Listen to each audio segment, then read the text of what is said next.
clear. Let's take things one day at a time. Beneath the surface, scraping out what's deep inside. Is this the way a new relationship begins? Here we are, diving in. We'll have the time of our lives. Don't pass it by. We'll have the time of our lives. Just you and I, so far away from home, into the great unknown. We'll have the time of our lives out here tonight. Alright everyone, hi. With you, I feel like I belong. Let's see. Every day a little There we bit go. further along. Alright guys, hi, we're playing C14 Dating. I meant to play this last week, but I wasn't able to. I was not feeling well and I'm very sorry about that. But we're here. And this is by Winter Wolves Games. I linked them on, I replied them on my Twitter, but I'll also put them in the chat as well in a few minutes. But yes, this, hold on, it's going on, there it is. So, I don't know if there's any voice acting in this. I don't think there is, so you're going to hear me do all the voices. Every single last one of them. Alrighty.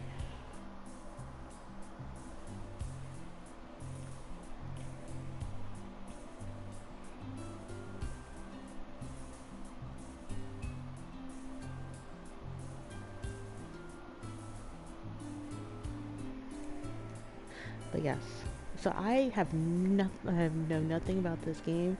This is actually one of the few games on Winter Wolves I don't own. I didn't own it on PC. I own a lot of their games on PC, by the way. And I just recently got roommates for the Vita, which I believe I also own that on PC. They are a wonderful visual novel game dev, by the way. You should definitely check them out on Twitter, which their Twitter account is. Let me pull it up. Their Twitter account is Winterwolves G.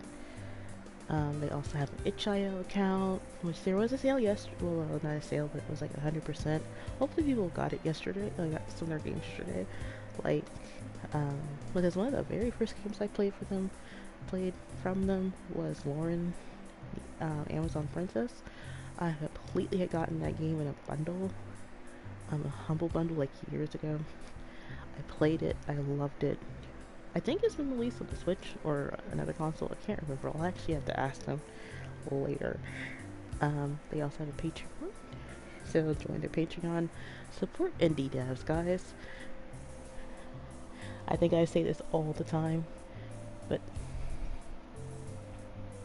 yeah, I say this all the time. Support the indie devs.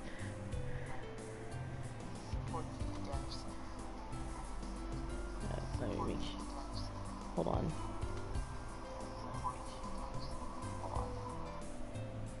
You guys aren't supposed to hear my voice like that. Do.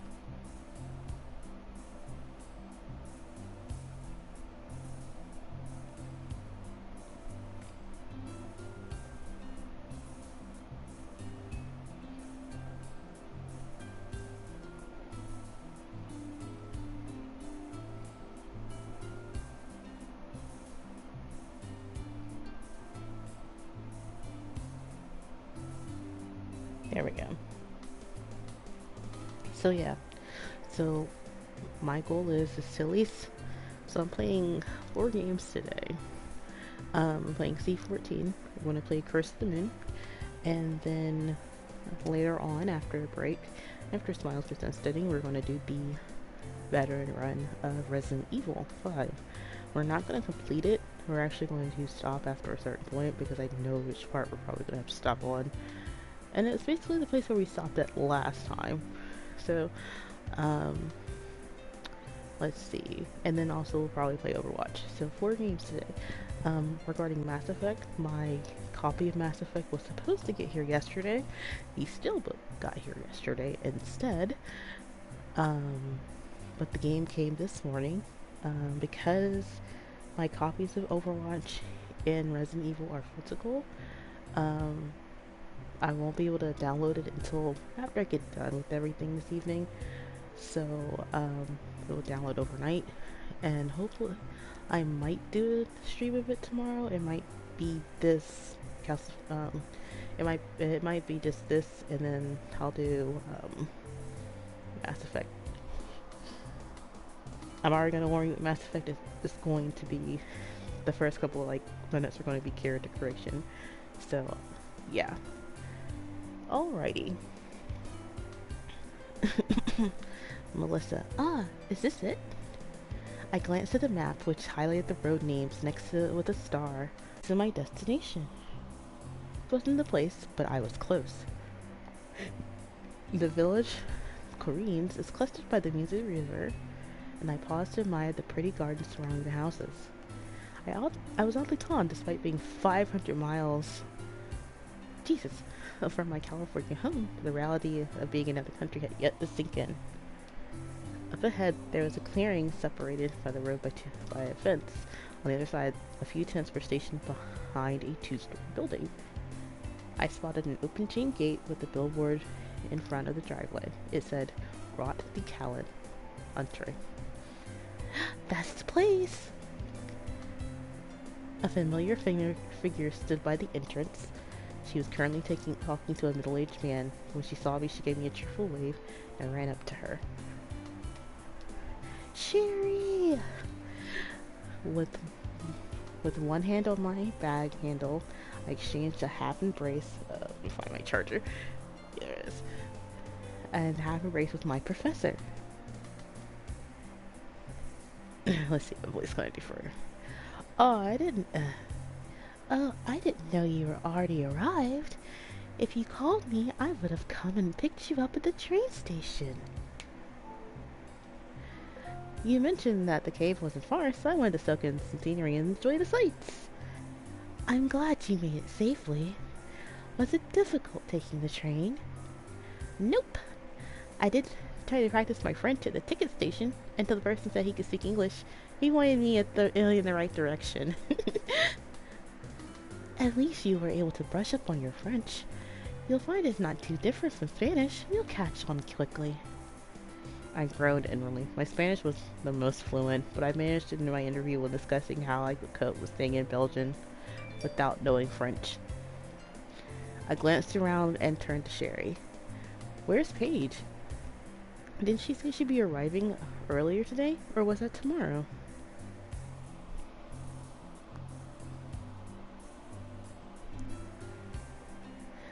I got an email from her yesterday saying there was a family emergency. She won't be able to participate this summer. I failed to hide my disappointment. Paige was the other student from university who had planned to attend his field school. We had worked out trips to do every weekend during a stay. I mustered up a weak smile. It's understandable. It can't be helped. It's family.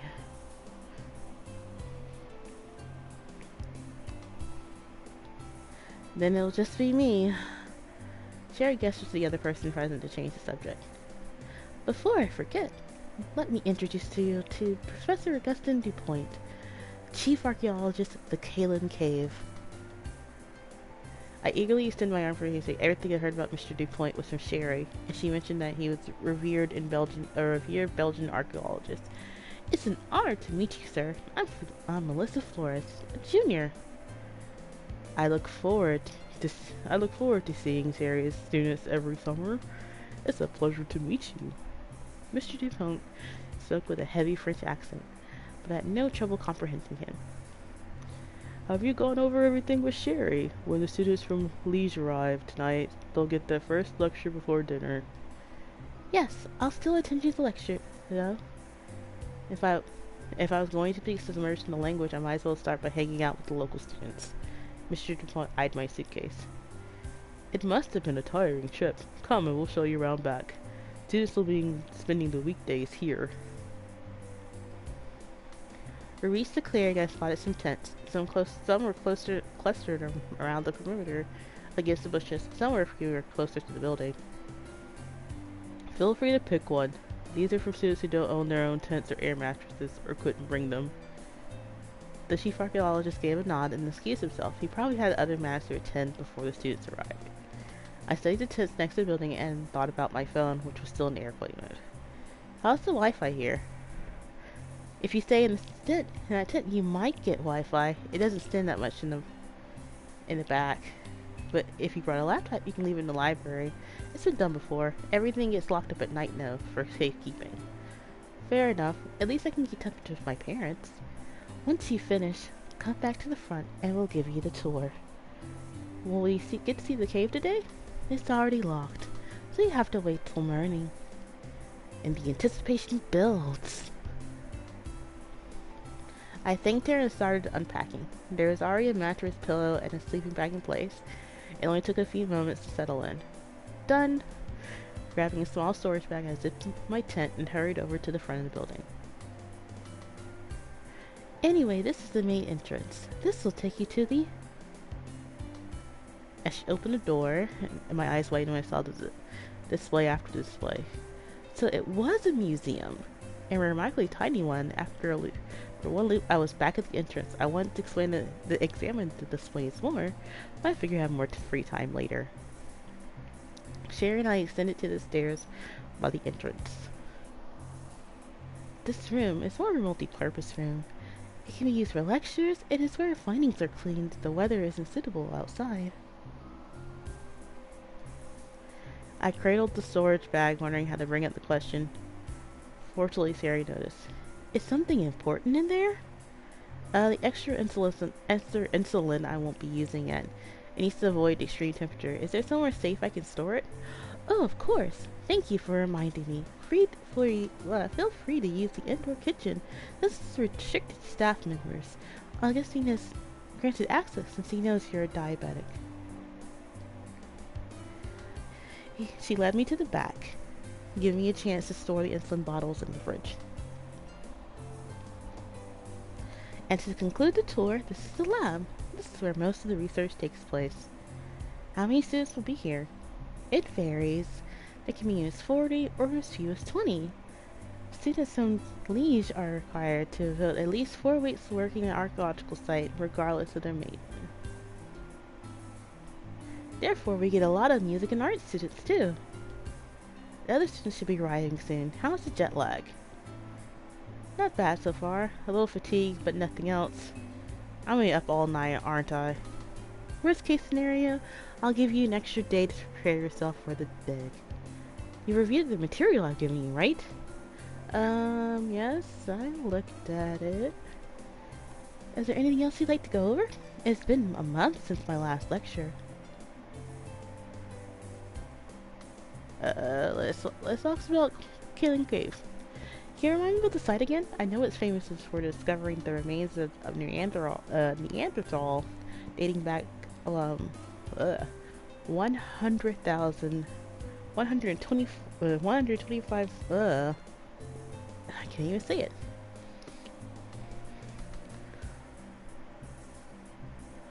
125,000 years ago. There we go.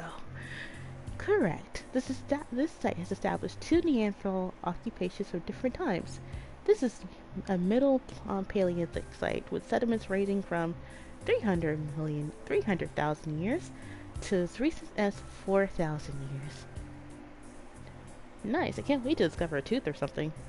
If you do, it most likely belong to a cave bear. Cave bear? Are those remains found often?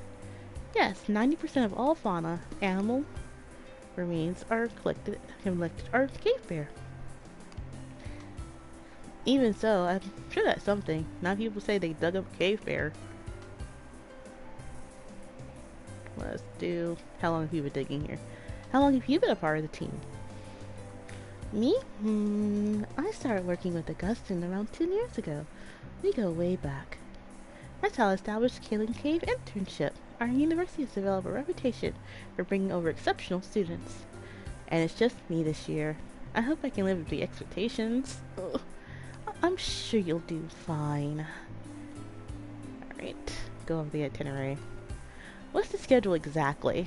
How long does it go till? It's ongoing until the end of August.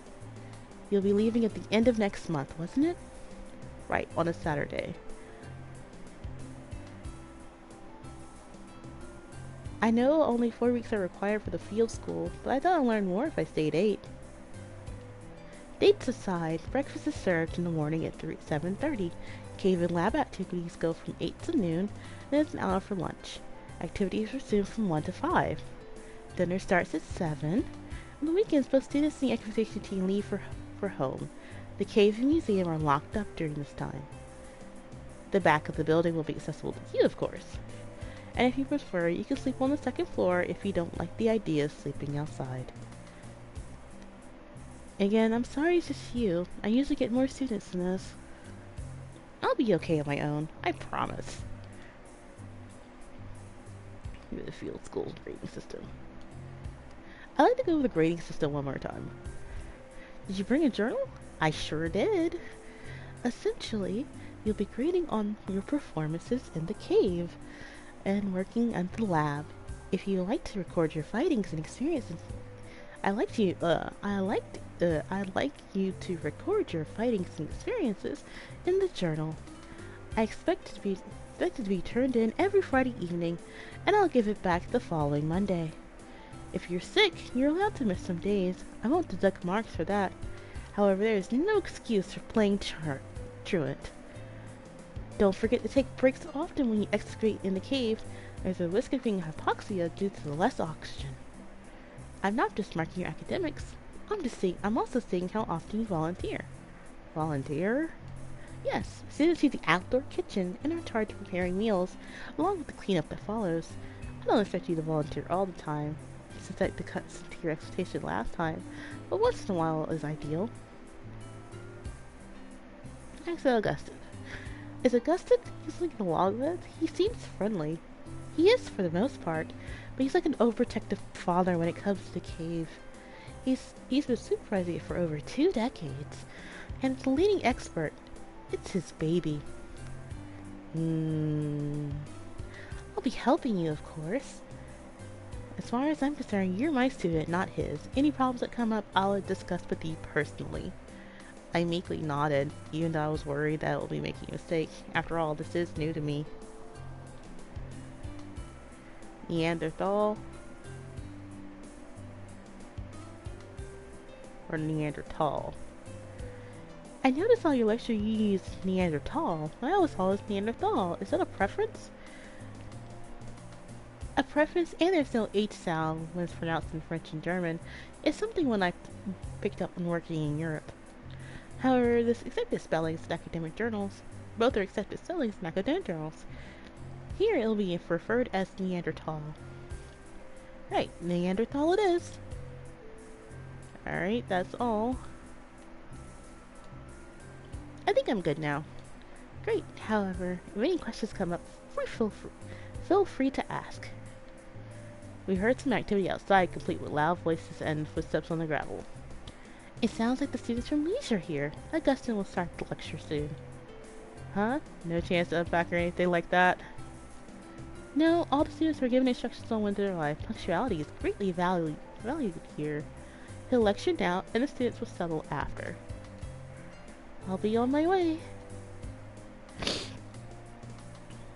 Some of the students stood while others sat on the stone tiles in front of the building. A few leaned against their luggage, but all formed a semicircle around Augustine. There were about 30 faces, and I wondered how the camping ground would contain them all. They all fell silent when Augustine began to speak. Although I picked up the keywords like archaeology and growth and sediment, most was lost to me. He also viewed Calicar a lot too. However, his gestures were vibrant, and I sensed a passion behind his voice. As we're looking to excavating that tomorrow. Okay, so let's see. Activities. I can study, browse the internet, inquire, game, socialize,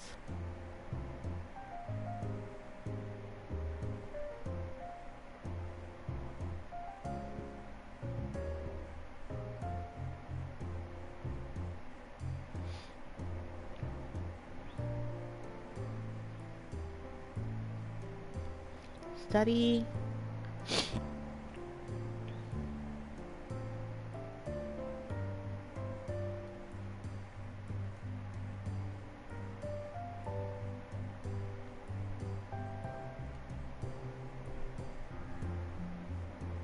let's study,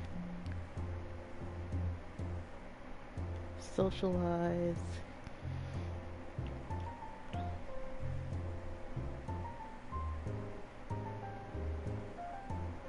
browse the internet,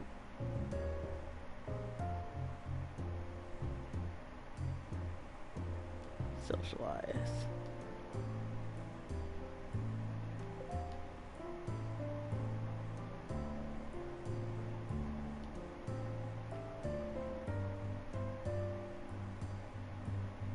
Alright.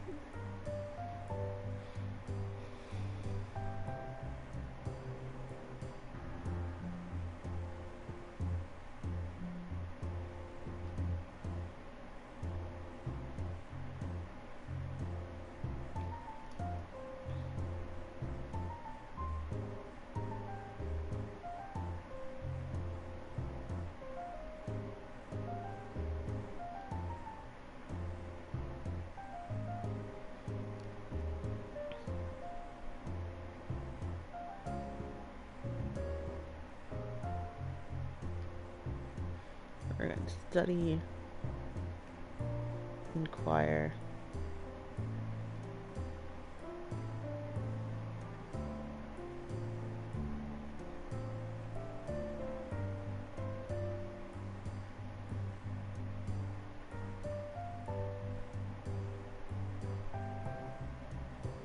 dance,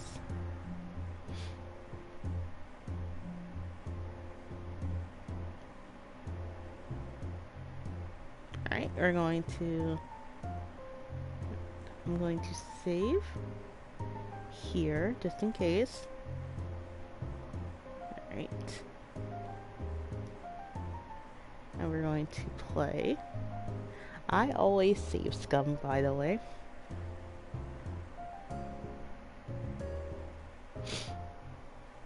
Like Sherry said, there was a little lecture in the morning, complete with a whiteboard and Augustine demonstrating how to use a trowel. It was all in French, and Sherry was kind enough to translate some key phrases or reminded me that I covered this with her before the trip. The students were divided, one half, including me included, to head the cave, while the other group was sitting behind for lab work. The walk to the cave was roughly 10 minutes, passing through a narrow path in the slope woods. The trickier sections had cement stairs installed along with handles to prevent from slipping. When we said ordinary like we said, Augustine pulled out his keys and we realized this was the cave entrance, at least the artificial part of it. Once you're inside, please spread out so I can explain how to wet screen. He repeated the instructions in French as we filed through one by one. There was a raised counter in the middle of the plaza with plastic containers suspended on wood supports. So this is where the wet screening takes place. It looks like it only fit 2 people in town. I wonder how often it will be used. Augustine demonstrated by lowering an empty metal sleeve into a plastic container, grabbing a hose he behind, washing the screen, and rooting through pretend dirt. As much as I tried to pay attention, the language barrier tested my focus, and my eyes started to wander. I don't know, say focus. I did come here to learn. French or not, should show I'm serious about this. Finishing photographs along. Is someone going to take pictures? Everyone started to line up after Augustine started to gesture each item, which ranged from stacks of buckets to plastic containers full of trowels and buses.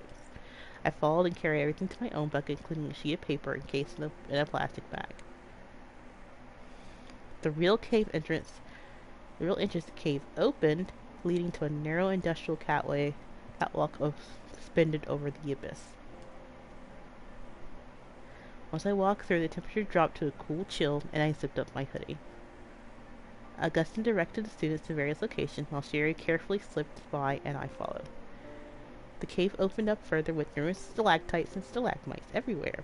The catwalk railing disappeared where the ladders were connected, or when it branched off into other segments of the cave. Sherry, where will I dig? Sherry leaned over to point to one of the deeper parts. You'll be digging here. It is a 125,000 year old layer, the very same one where they discovered the Neanderthal mandible. What? I'll be just digging in such an important place already? Despite my nerves, I felt giddy inside.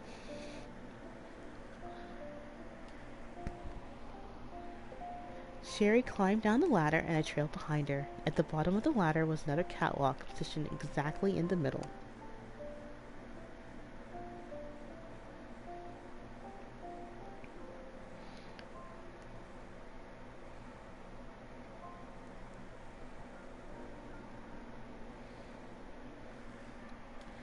Now that my eyes were adjusted to the dim light, I noticed there were some strings and cords hung everywhere in a specific pattern, with notes nailed into the soil. Sherry brought me to the end of the catwalk, where there was another ladder, but this time much shorter. You'll be digging on the right side here. Here was a cozy-looking pit, perfectly dug out square. Two to three people could walk, probably move around freely in the space. It was almost right under the main catwalk, higher up too. This is your carré, D32. Carré, D32. Carré means square. Everything is separated into a grid system, starting from the entrance of the cave to the uppermost left to right. It goes A, B, A1, B1, and so forth. Well, that makes sense. That explains all the lines dangling from the ceiling, too. They're for measuring. Correct. Shall we take a closer look? The photographs on this row should be done already. I'll be right back. You can go ahead and set your items down. She retreated as I placed a bucket next to the shorter ladder. I descended and grabbed the tools before I hopped off the last step. The layer would be working was mostly dirt, with odd rocks sticking out here and there. It would be easy to dig. By the time Sherry returned, I already had my knee pads out and a piece of paper next to me. Here we are, a picture of your square. She handed it to me. I could tell it's printed off the highest resolution popular, fully inked and glossy. What do you use the photograph for? First things first, we distinguish each layer and outline it on the photograph. Once Augustine and myself check it over, you can go ahead and start excavating. This picture is an irreplaceable reference, and you'll be finding yourself relying on it often. Please don't lose it or get it tarnished. Sadly, Augustine is short-staffed at the moment, so I'll be helping other students this semester do this too. Is there anything you'd like to go over? I was here for horizontal digging, but vertical? It was Augustine's idea. Stratigraphy, the study of rock layers, is extremely important, and this excavation method includes every layer is examined in great detail. It's also easier to compare the strata when you view it as a whole. If you want to know the cave in general, or the stratigraphical approaches, you can ask Hendrik when he arrives. He's a resident geologist and Augustine's nephew. The details regarding the document paper. What is this?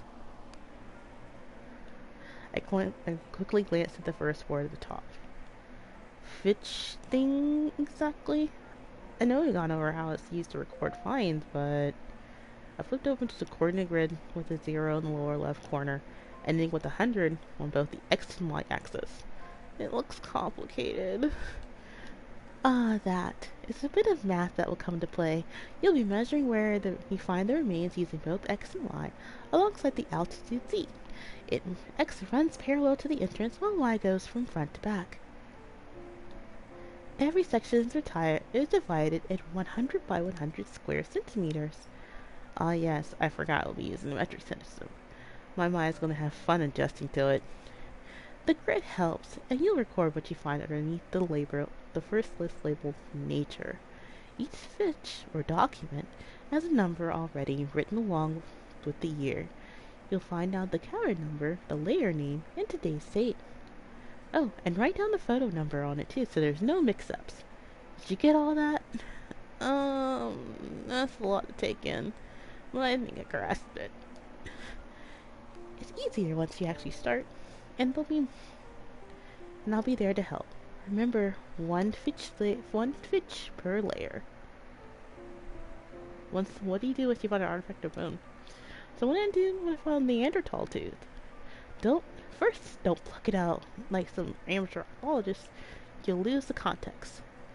Measure it before you move it, number it, and then carefully wrap it up in foil. There'll be a plastic bag you can use to store all findings. How do you number the findings? Just by the order you find it in. 1, 2, 3. Jot it down in a piece of paper and stick it into tinfoil as well so it doesn't get lost.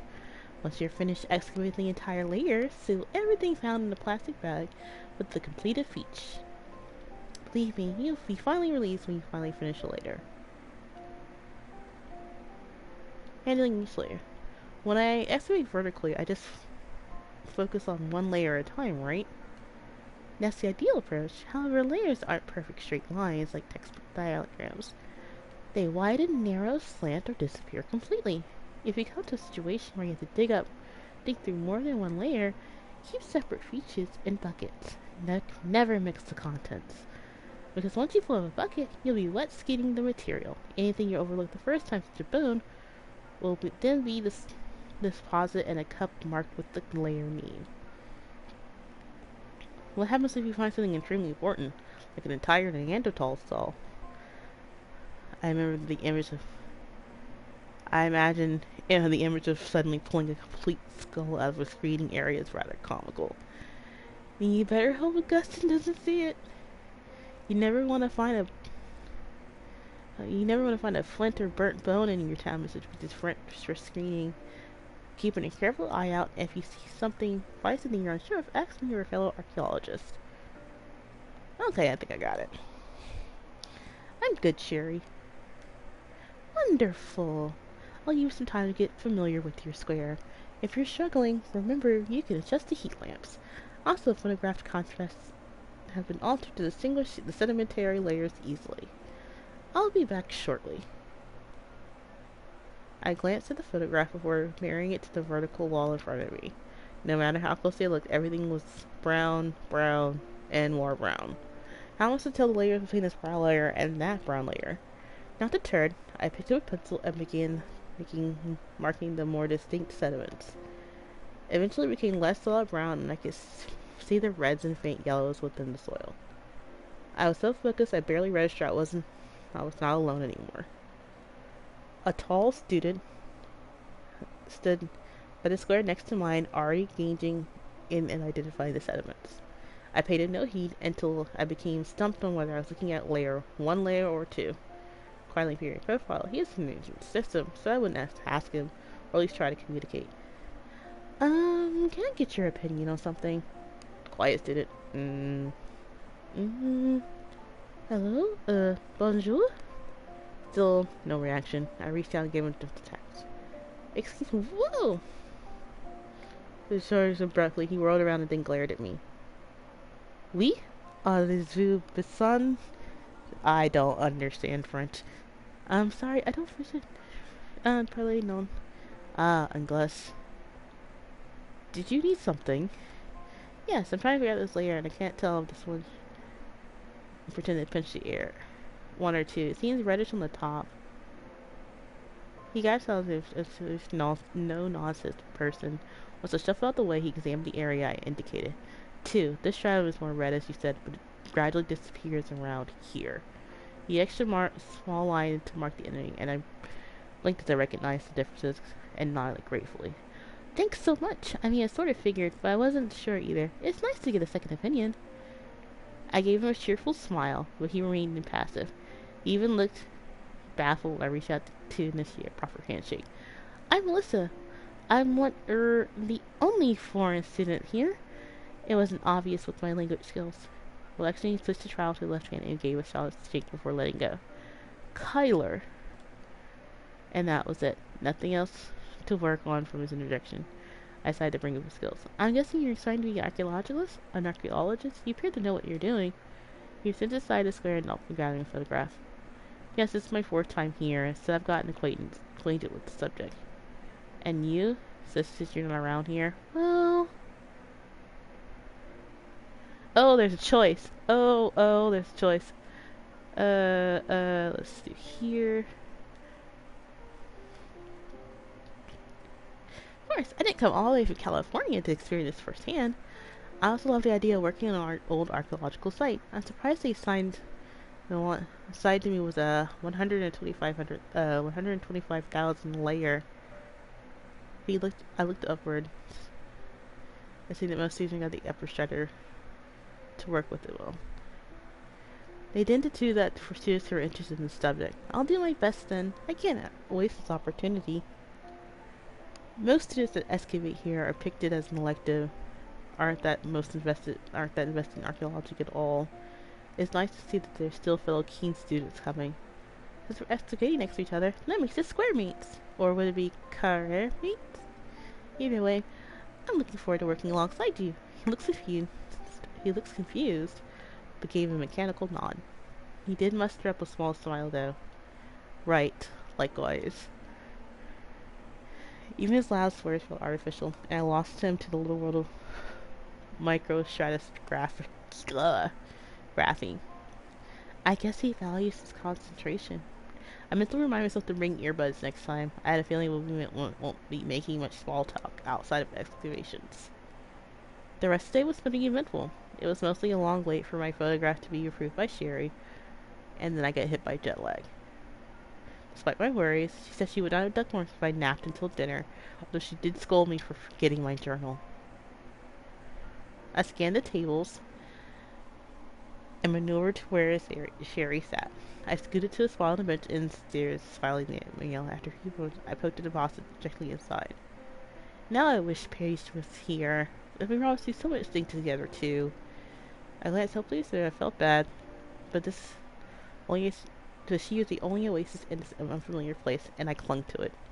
Not only that, aside from Kyler, none of the students greeted me or even tried to converse with me.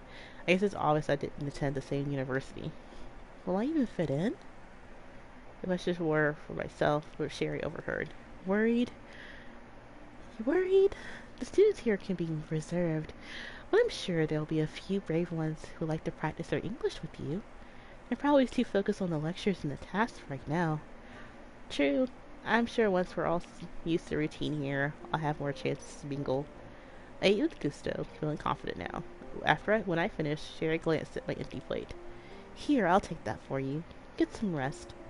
Her concern cheered me up, and I chided myself for feeling anxious when I barely arrived. I retreated to my tent. I settled down and contemplated about tomorrow. A musical tune disrupted the quiet night. It's quickly silenced, but I knew the catchy introduction to being to Ishtara from anywhere. I grabbed my 4X. No, I didn't leave my system on anything. Was someone else playing? I might as well play some Ashtara. A little grinding will do me some good. Booted the game with the first notes of things on Beard Lily. I forgot my inverse when it picked my clamp. I slid the volume down, hoping it didn't startle anyone. The low spirits I felt earlier drifted away to the warm clouds of the game.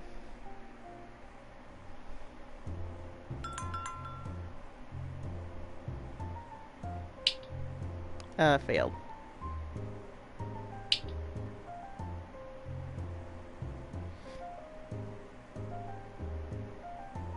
Dawn, it's third day.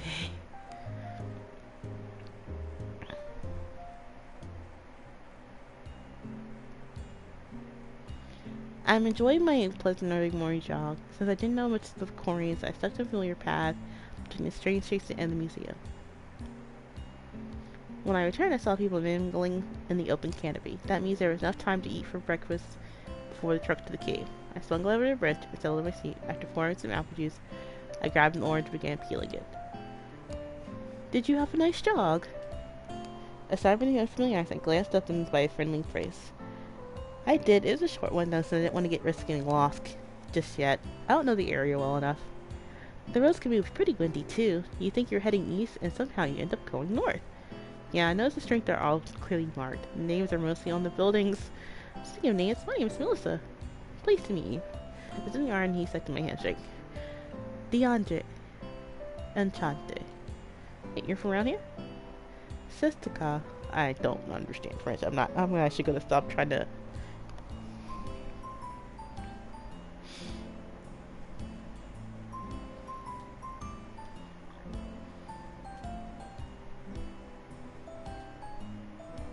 They were out in New Zealand for a few years and picked up their manner of speech. That makes sense. Seriously? Sweet as. I was concerned it would be hard to get understand considering it's not my first language. I'm glad it's not the case. I'm glad I just that chance. For a while it seems no one wanted to talk to me. I was wondering if I was somehow unapproachable. Not at all. Many people are shy at the beginning. They warm quickly. Actually, I'm intimidated by your presence first. Me? I always thought you some high school prodigy psychologist since you obviously flown in for another country. Me? A prodigy? Oh no, I'm just a regular university student working on an anthropology major. And I don't look like a high schooler. First year? No.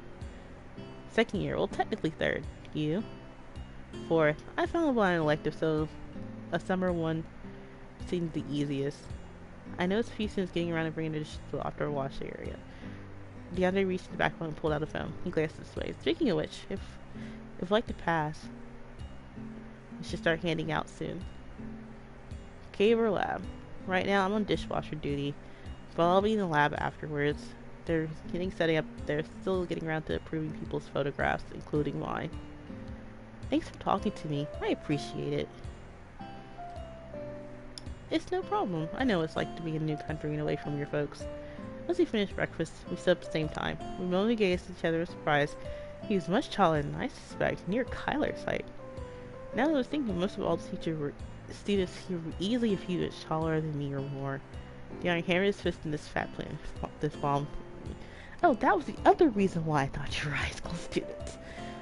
Hey, I'm only slightly up below average height at home. Dante grinned in amusement as we left the canopy. I spotted a middle-aged woman frantically asking for something in French. What's going on? Helena, the reception here, is looking for volunteers, but it hasn't easy. I offered her to cook all week, but it's not a one-person job. I have a partner for today, but any past that. Sherry didn't encourage me to participate. More like I'll be marked on it. I help in this outside of archaeology too. I'll do it. I can volunteer for tomorrow. Really? Sweet as smell. I don't know. He said it again. Now I'm curious. Sweet as? Sweet as what? Oh, it's Kiwi saying it's awesome, or fine, or cool. Anything positive. Oh, I see. I'll let Helena know that you're outside up for tomorrow. Sure can do. Thanks.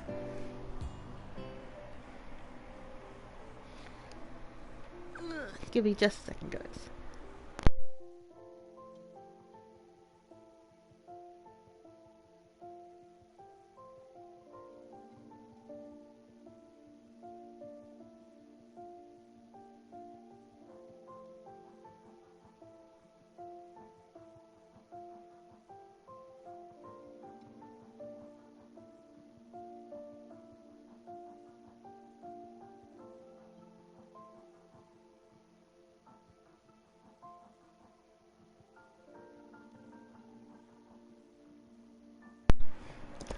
Alright, back. Now that my first photograph got approved, now I can start digging. Melissa, where do I start? From the top? Right. You start at the top and work.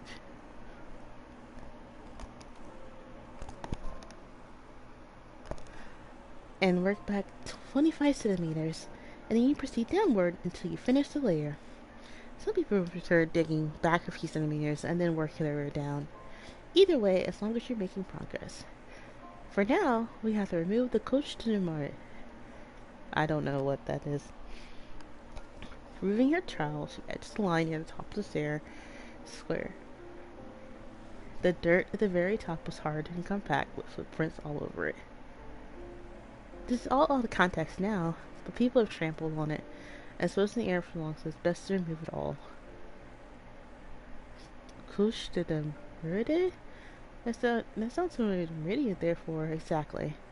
It's a layer of crap, too. rephrase it mildly. Just dig about 25 centimeters and then around. When it comes to this layer, then it'll make working here much easier. So you need to document this, but you don't have to worry about the details. It still give me a chance to sharpen my excavating skills. I just strictly glanced in Callier's direction. He must have been super diligent because he had already stripped his layer away. Hesitantly, I took the big trowel and began scraping, amazed by the resistance.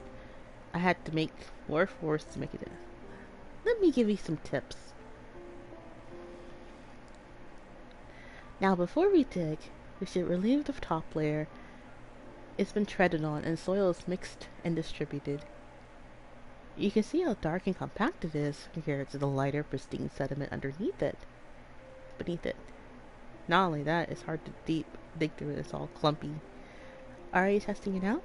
Someone's eager. Remember, you only need to remove a few centimeters worth.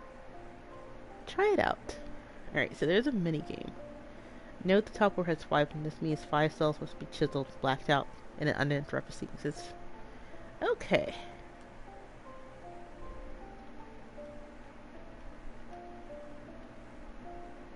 Just like this? Perfect. A clean line. Make sure you don't remove too much or you might be digging into the sediments you've been recording. Is there a way to prevent that? I mean, I can easily distinguish the 2 layers, but I'm sure it will be always as obvious. You can always use the tip of your trowel to etch into the sediment. It helps to separate. Okay, it helps to separate the stratigraphy so you don't have to constantly check to make sure you haven't dug into a new layer.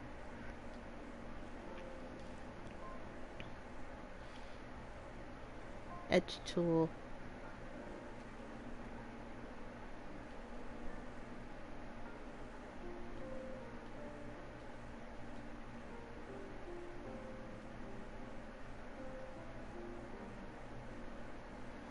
Okay, you see how there's a 0 beneath this row? That means no cells to be chiseled, blacked out. You can leave it as is.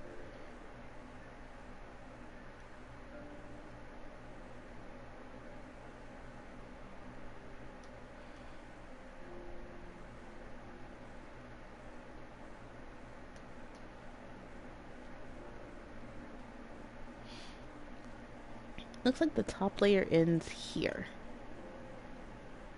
Okay, now you know how much you need to clear away. Alright, here we go. Alright, now clear is finished. Chiseling the second layer. That's perfect. The cushion has now been stripped away, revealing the pristine sediments underneath. All the 2, that means each column has 2 cells that need to be filled in. Which you filled in both reasons. All requirements have been completed. You checked. Okay, I can use skip on puzzles I can't solve. Hey! I looked in the journal entry. Looks like I completed everything. Now I feel like a real archaeologist. That's wonderful. I'll be helping other students out, but if you get stuck, don't hesitate to ask for my assistance. Use the numbers on the side or top. The column corresponding. Okay, so 0 means it'll be like, that's the actual layer. 5 is. You can also use these hints. Need a hint, selected number and confirm.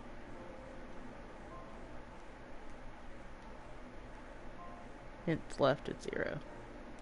Careful though, if it's just a little too high, you won't get that many hints. Does that make sense so far? I think so.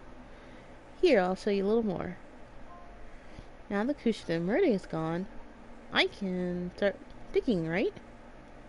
You sound easier, but your hand is shaking. Are you feeling okay? I'm good. Just a little nervous since it's a 120,000 year layer square. I'm worried about accidentally throw something of extreme value away. As long as you stay aware and don't dig the sediments carelessly. We use microstratigraphic approaches which require high spatial control. Why don't you point out the sediments? Oh, dig a little into this one. The separation is unmistakable. But everything looks still brown to me. But here we go.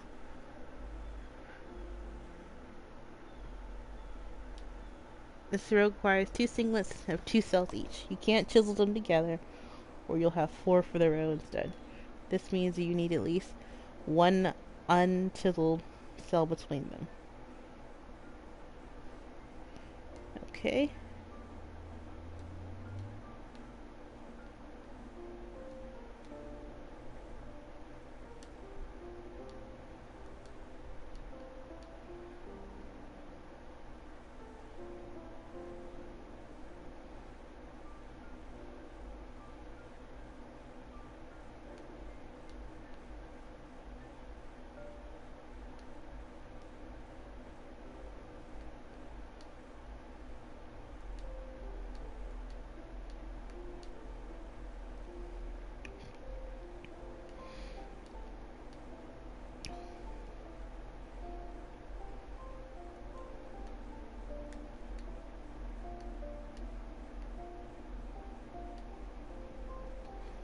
Okay, so I've chiseled.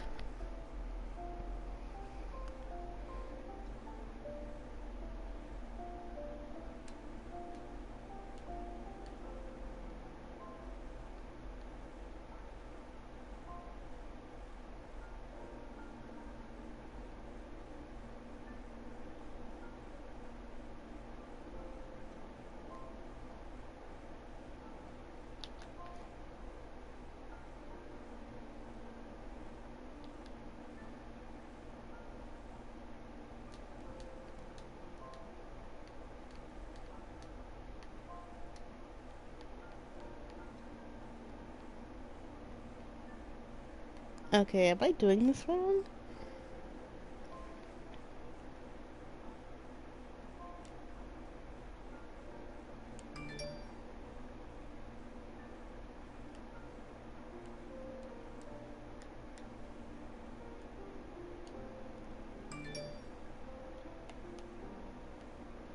There needs to be one unchiseled blank cell between them. This is a 5x5 grid, so there's only one place the blank cells try.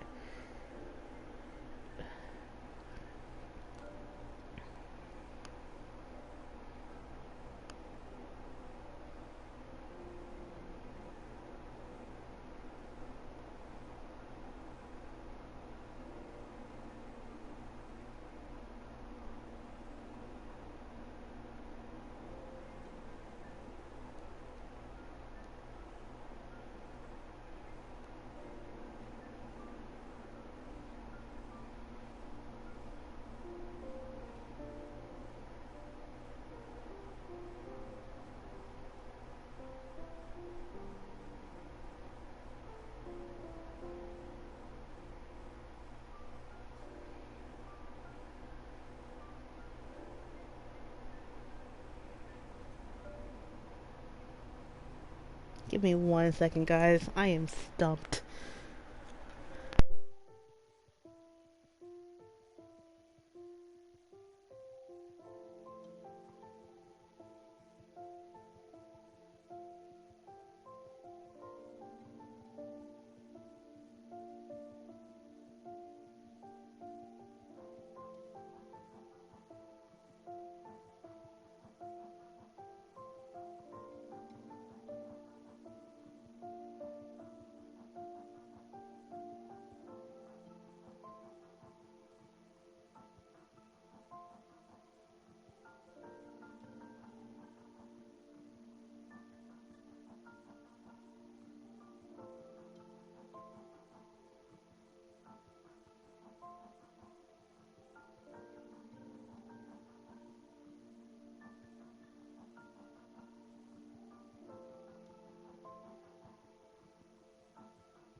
Sorry for the long break.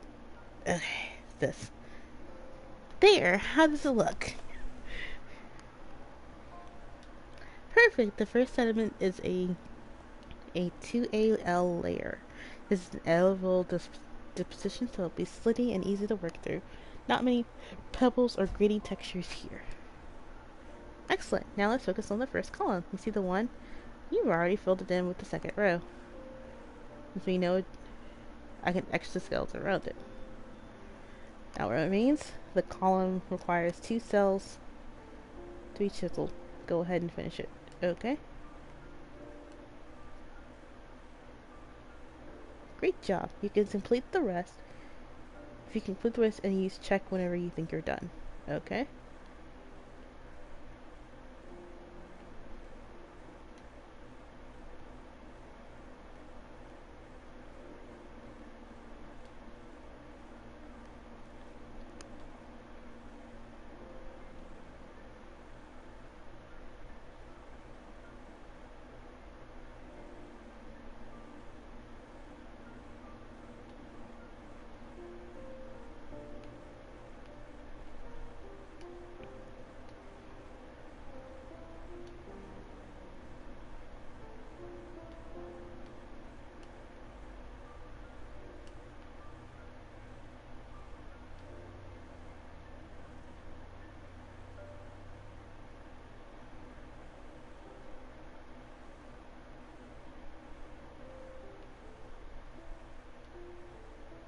That's not quite right.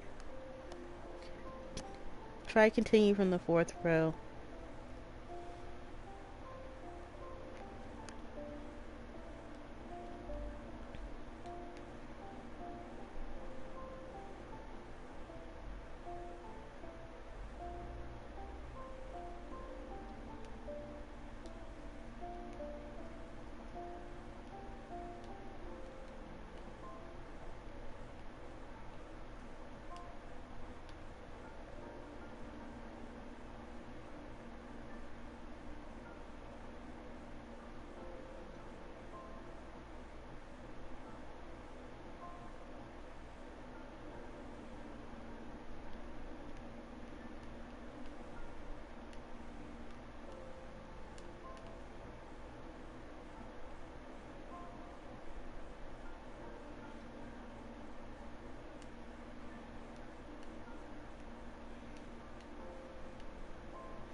Try continuing from the 4th row. You can always see.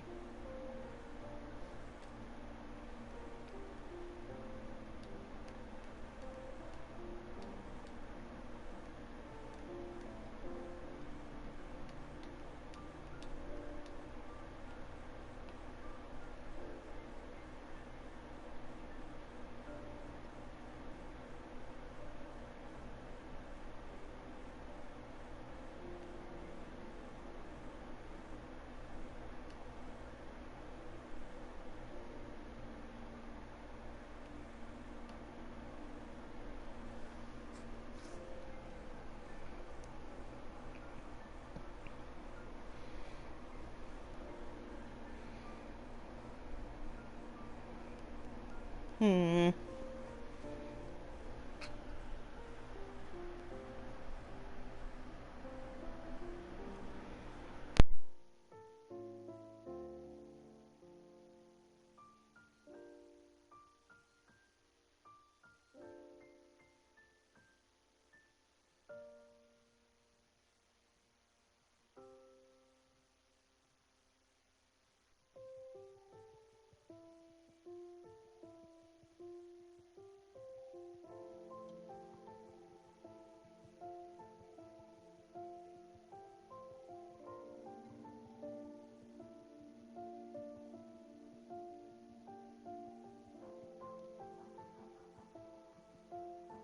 Alright, let's put this back.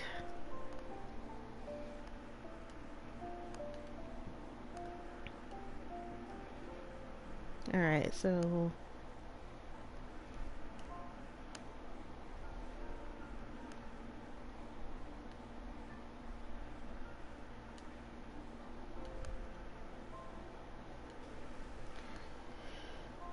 Alright, so 1-1.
So 3, 1. So 1 that, 1.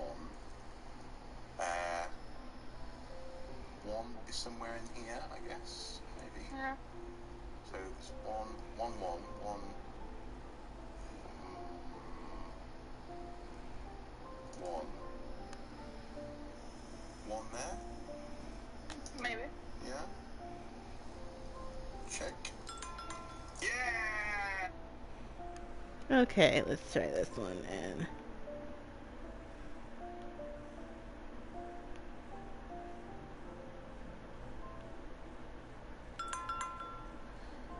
alrighty, so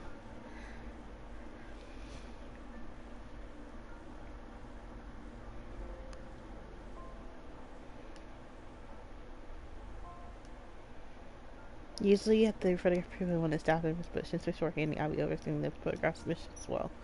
Okay, this struggle needs marked down. You can outline with a pencil with a permanent marker and start digging. Thanks, Sherry.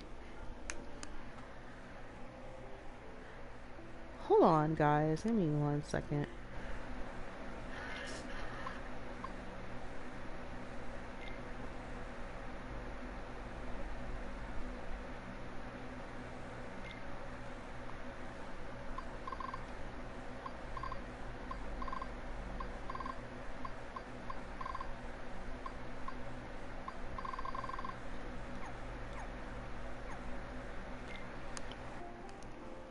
Okay, so all of the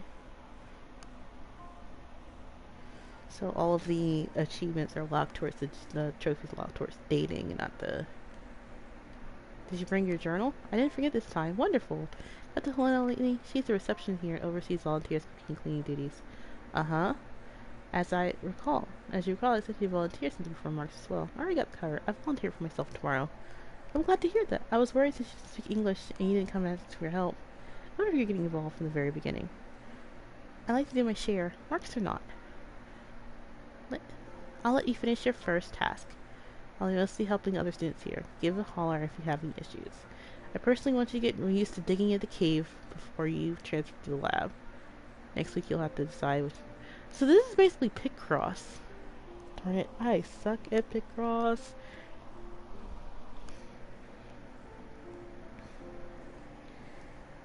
Sounds good.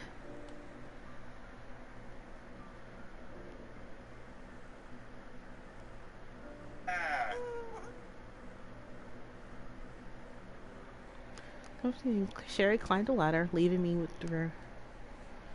Geez, he digs so fast. He does experience though. I wonder if I can rely on him. So much for the square mate thing.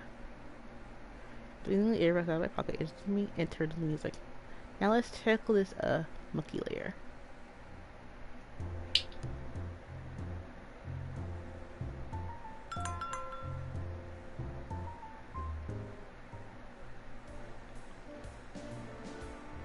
Heavy, heavy, way too heavy. Why did I think it was a good idea to fill up to the top? I had two ladders. Gripping the bucket handle with both hands, I managed to trudge forward with the wet screening area. Luckily, one space was free. I set down the bucket and placed my screen over the container suspended above the tub of water.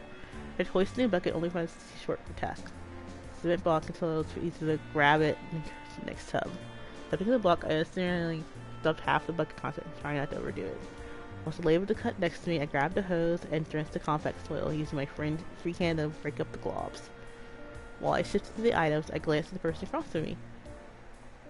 He typically poked at the wet screen, unable to determine if any of the objects or rubbish were dropping through the cup.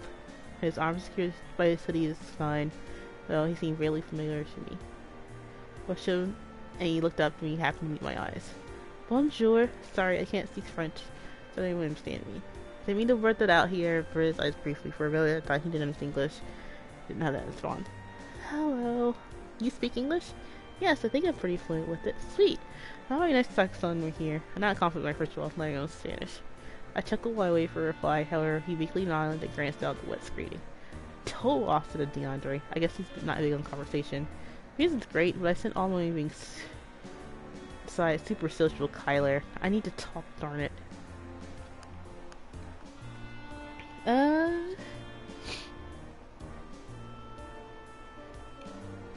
Let's see, what should we do?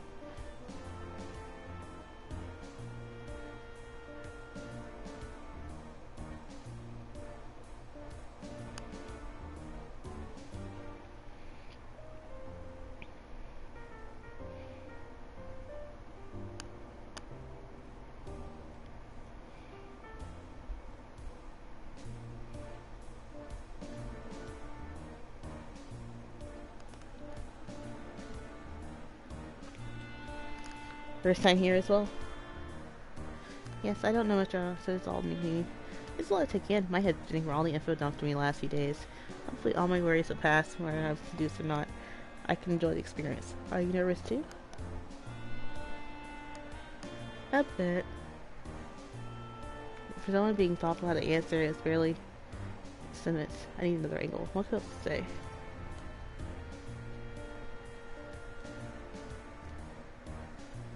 Oh my gosh, you have a Chronicle Sladia hoodie. It's based on 20 Masks, right? You played them before? Actually, practically my childhood. I practiced the series, and it was my favorite one. Really? Mine too. I always appreciate the darker direction the series took with it. Yeah, I love the mystery spooky vibe they had going. My favorite part is learning about the world through the side quests. I'm guessing you completed Lover's Quest? What did you think of that one?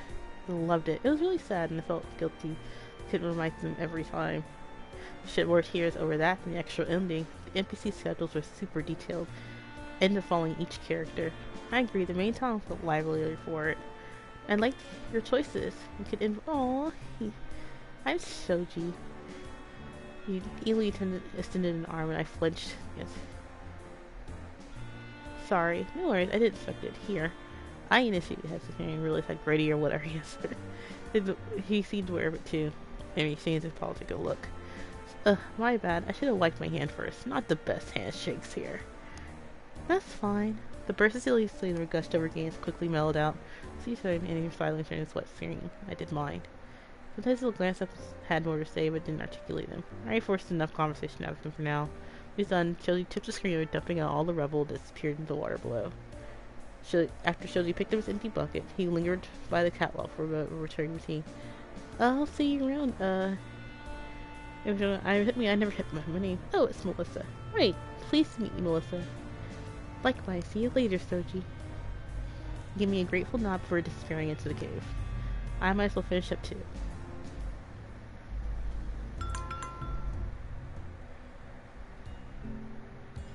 Once I finished preparing plates and cutlery, I returned to the kitchen. DeAndre stewed soup, a giant pot roasting over a single burner stove. I quickly learned lunch is always just a sandwich. Ingredients including a serving of soup. Finished serving the tables? Thanks, Mel. Gratefully you volunteered and all. No problem. I'm glad to help. He tapped the top of the pot with a stirring spoon to get the liquid off. Do you cook often? You seem rather skilled. I don't think stirring soup is considered a skill. At least you know what you're doing. I've been thinking since first year of university, perhaps. I mean, before I could use separate basic prep or throw frozen meals into a microwave. Once I moved to New Zealand, I sort of picked up cooking while living in the dorms. Eating out is expensive. I needed to keep a strict diet. Strict diet? I guess you work out or participate in sports? You ain't wrong. Training and weightlifting are part of my regimen. I'm a rugby player. Oh, that's neat. What position do you usually play? I'm a lock. I'm guessing you don't know about union rugby. Not really. Sorry. I know it's about similar to football, American football, without the padding. Basically, locks provide the power and heights. Break through the fence, jump high in lineouts. Sounds like every position. I lost you again, didn't I? At lineout. What's the lineout? Let's start with the lock. Anyway, locks have to get a ball at whatever costs.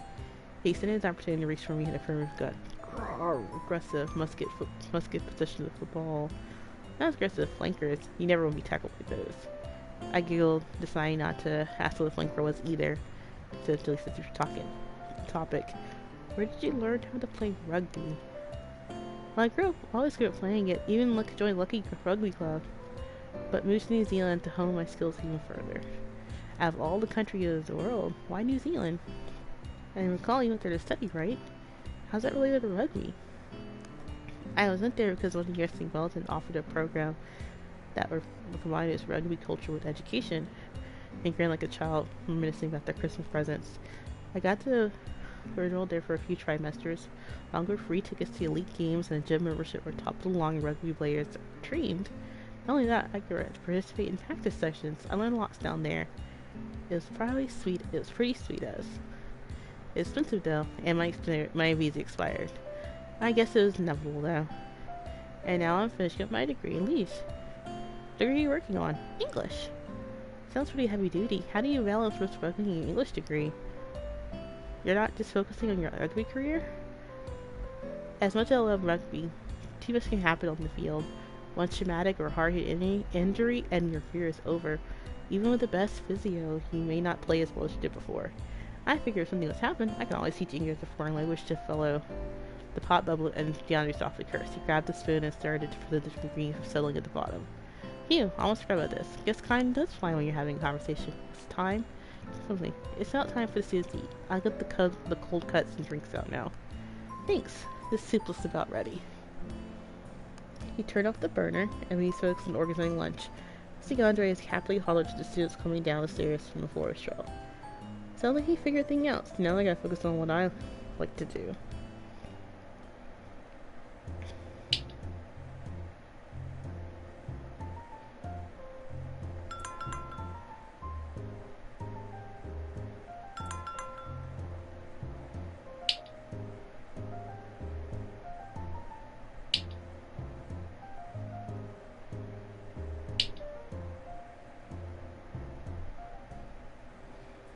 It's starting to sound rowdy over there. I can hear the hollering cheering over my video game music.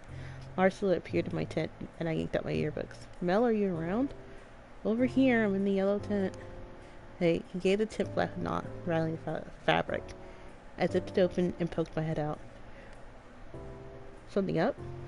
I thought you'd rather socialize the whole of your tent. Want to break some language barriers? Filled up a raspberry-flavored beer bottle and swayed it before me. Although by the end, we'll be incoherent anyway. Ah, yes, drinking. Universal pastime. Should I join in? Let's see.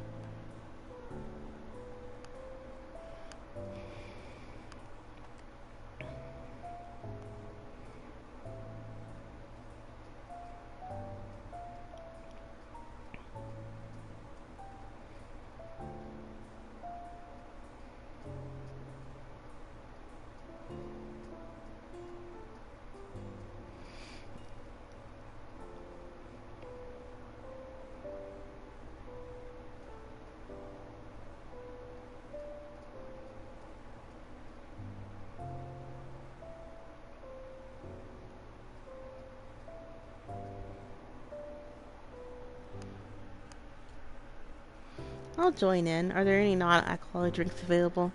I don't know as you recall. There's orange juice and cola, I think. If there's diet cola, it'll be great. Diet? Got it. meet you by the campfire. I'll take it easy tonight. I'm sure it'll be fun. Oh yeah, guys, how this is gonna work, I'm actually just gonna go to the end of the first week. And wish I had a beer after Lucky used the extra courage. I glanced at the crowd and took a tiny sip of my drink. DeAndre had wandered off somewhere, being the social butterfly he was. I felt like I lost my connecting link to everyone. Usually I socialize just fine, even in a room full of strangers, but the language barrier isolated me. Is this how Wallflower feels? I exhaled wearily, wondering if I should retire for the night. When I looked up, I noticed a girl standing by herself. She glanced around, feeling with her nails. Was she waiting for someone or felt left out too? She's cute. Can't help to say hi, right? I approached her on the side, and when we met, I gave her a friendly wave. She smiled back. Hello, je n'ai pas pas von face, itu, itoi. I messed up already. I felt my fingers and shook my head dramatically. As embarrassing as it was easy to laugh off, and the girl giggled. Je n'ai pas français. I speak French very little. I speak English well. I see. As Jimmy laughed out from my hand as she accepted warmly. I'm Melissa. Joan. You're from the America? Yes, I'm from the States. I hope you like Belgium. Very small country, not like States. I like it a lot. It's beautiful. I'm glad. Chat was short, if slightly clumsy due to the language barrier, but Joan was patient and enjoyed the interactions, and perked up when she heard someone calling for her.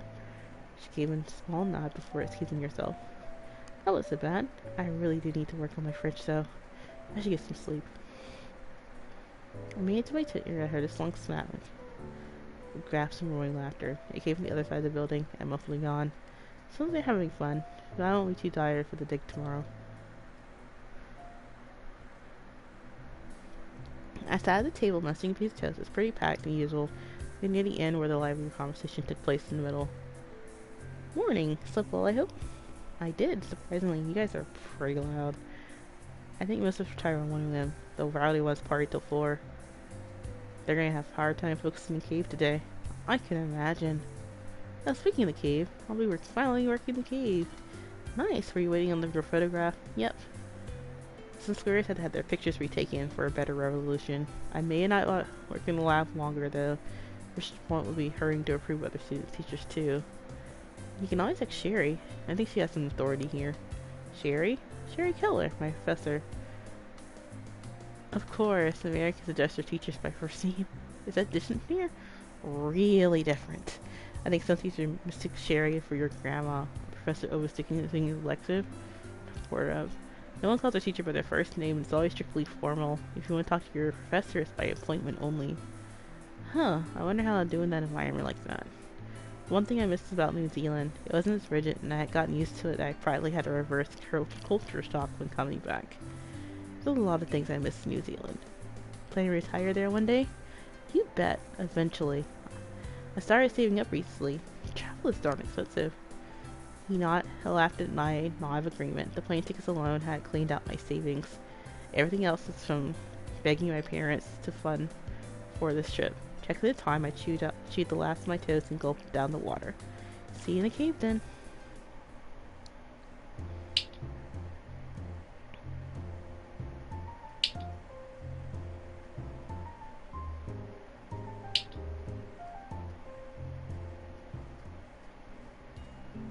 She'll be fine alone? Yes, my parents got all this concern when I no longer have a traveling partner. Charlie invited me to go on my alone time because it's the first time far from home. Tried to be smart about it, my silk in the circus. It's probably for the best. I'm sure you'll make friends and be able to venture out more. If you like, I can ask some students if they're interested in hosting you on the weekends. Me, I hate to impose. I know you're reluctant, but it's nice to spend some time with the students outside the dig site. True, and see more in Belgium too. It's a shame Paige couldn't make it. Where are you staying anyway? Oh, the colleagues. I know him as Humphrey for years. I would bring you along, but it's a small house and she trailed along understandingly. I didn't want to impose on her catch up with friends. Will the museum be locked up once Augustine leaves? Everything stay at the back entrance so you can access it. I can lock it from the inside at night. You can lock it from the inside at night. I imagine you'd be sleeping on the second floor? Yes. Augustine already set up a second air mattress for me, and I moved some of my belongings. Well, then you got everything on. Then there's leftover in the fridge, and the Wi-Fi remained on. I heard the laboratory door opening and closing, and Augustine flashed me his warm smile. All the other students had returned home for the weekend, so it's just us three. Soon to be one, as now that they were ready to depart.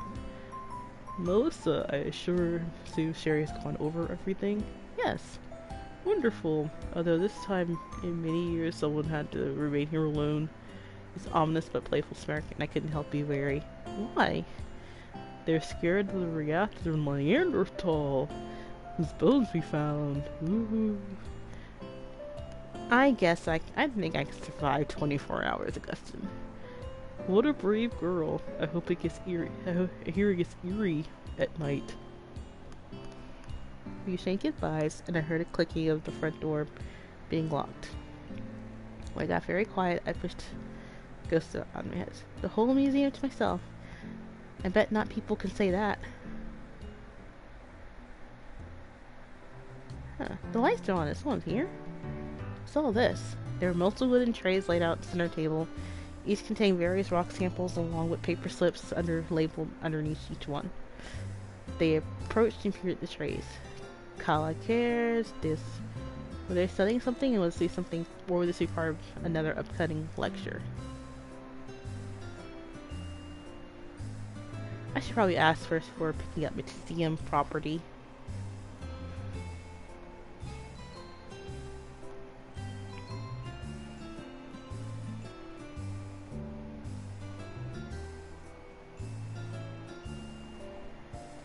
Nestled between a wall was a small study. Usually it was fair, but now it was a laptop with someone sitting in front of it. Excuse me, what? Me? Coleman boosted. Darn. Sherry student, I presume? He approached me casually and stood beside the table. Yes, I'm Melissa's Ford, sitting in Sherry. Pleased to meet you. Who is this? He offered his hand and I said to shake it. Hendrik. Hendrik I can't say his last name. We're going to call him Hendrik. At your service. Hendrik, the geologist? Augustine's nephew? That's me. I was been earlier, but I got caught in a landslide before back in Germany. I thought I might catch a few things before Monday. He did his chin for the samples. Were you about to ask about those? Yes. I didn't want to poke around without petition. Can I? Feel free to look around if you like. So it's Hendrik. Mercy. He picked a rock. I picked a rock one calculated. The materials everywhere in the cave. Limestone. Yeah, calculated. This is an example of the one besides shale.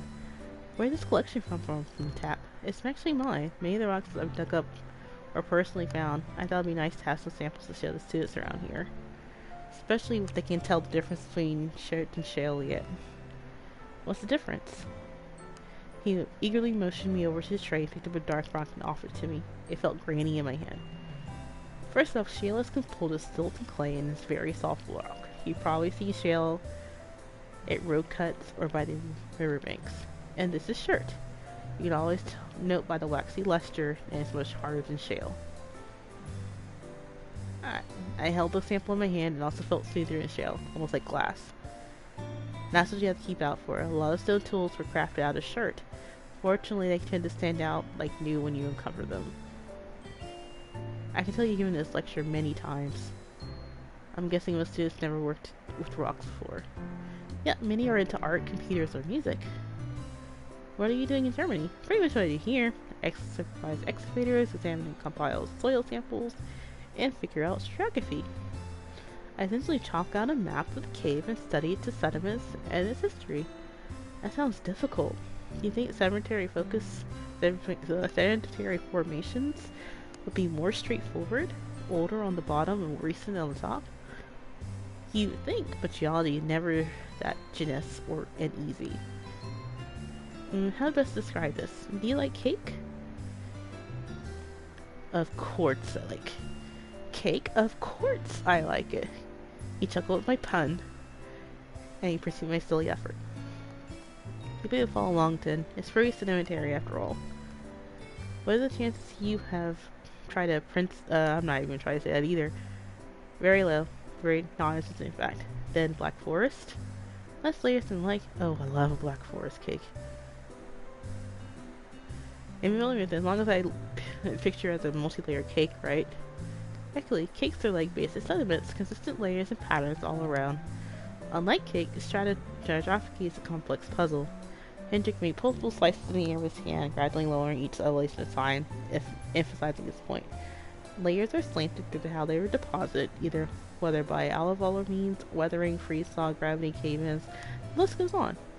And then you have just as sediment starts to settle, the river or flood may come and wash the top surface away, leaving nothing but portions of the same layered, isolated pockets. Badgers and other animals burrowing out and cut through the layers, disrupting sediments further, or something drastic could take place like an earthquake, hitting faults and misaligned sediments. Therefore, it's up to me to figure out. I hope it didn't bore you. People have always said I'm married to the job. It wasn't boring at all. If anything, it made me realize how much work going to understand the cave's history. It's definitely not easy, but the challenge of piecing information together. Since I'm here, I'm available if you have any questions or inquiries. You finished the last sentence like it was a rehearsed routine. How long have you worked here? Let me think. Nearly 4 years now? I helped my uncle during the summer, and then I hop on a few caves depending on their excavating schedules. After glanced upward, he eyes wide and slapped his forehead. Just me and Arius. I hope it didn't startle you earlier.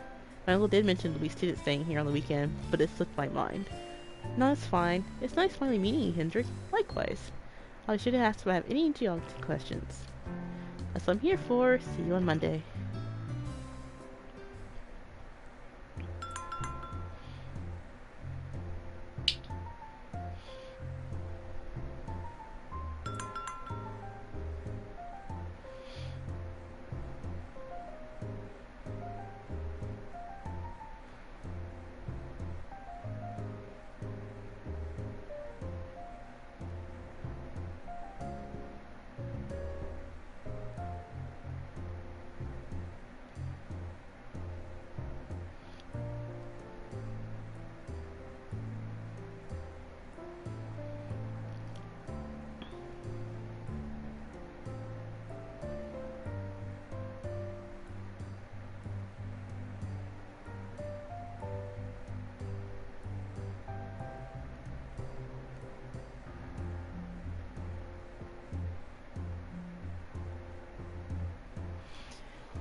Alright, we're going to see if this one works. And then we're going to...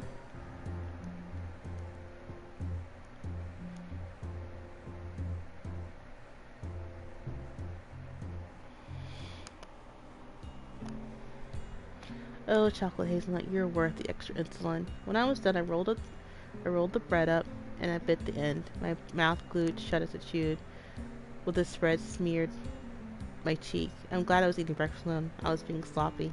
Bonjour. Someone lightly pecked me in the cheek, and the person immediately pulled back. I answered, "Oh, DeAndre, I was stuffing my face. Don't worry next time." Kissed anyway. So we greet friends, usually kissing each other in the street. Goes and... He eyed my breast, throwing teasingly. Cute, Mel.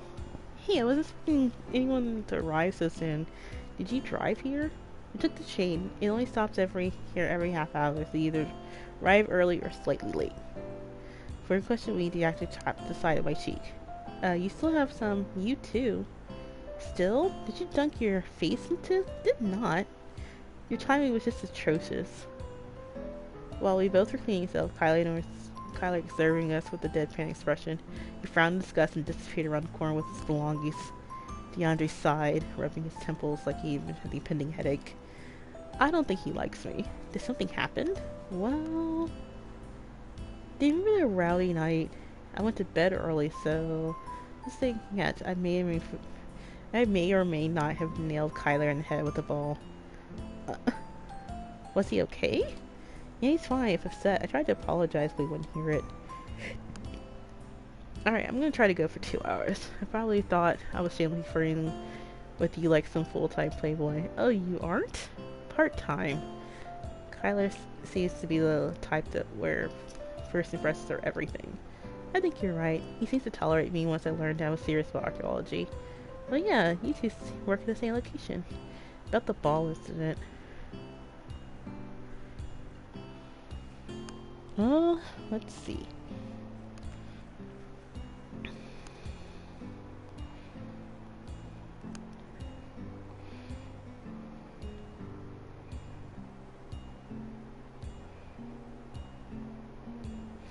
Yeah, I'll talk to Kyler. Leave it to me, my square isn't exist anyway, so I'll be able to talk to Kyler anytime. Really?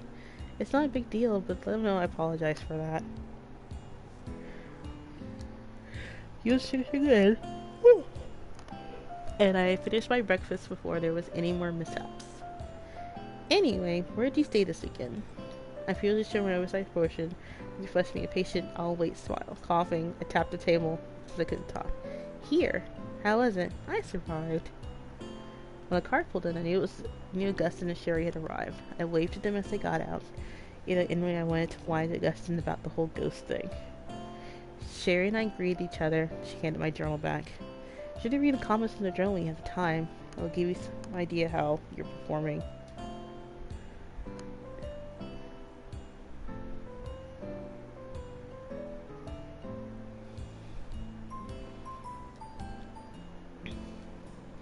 Thank you, I will. Sticking here, you have the option to pick the lab if you like. Oh, great. I don't know if I'm hindering. He has lab 101 and explain the procedures to you. It seems my options have opened up. There are a lot of souls around here.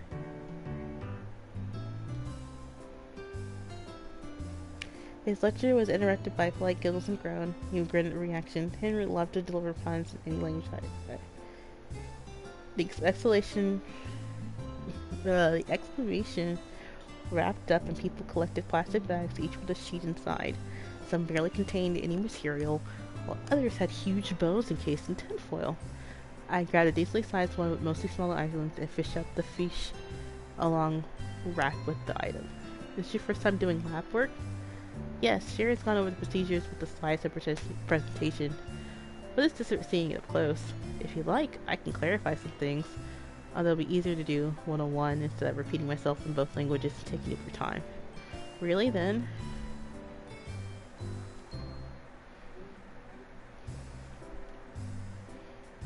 With the lab procedures, clean objects, document, repeat. That's it.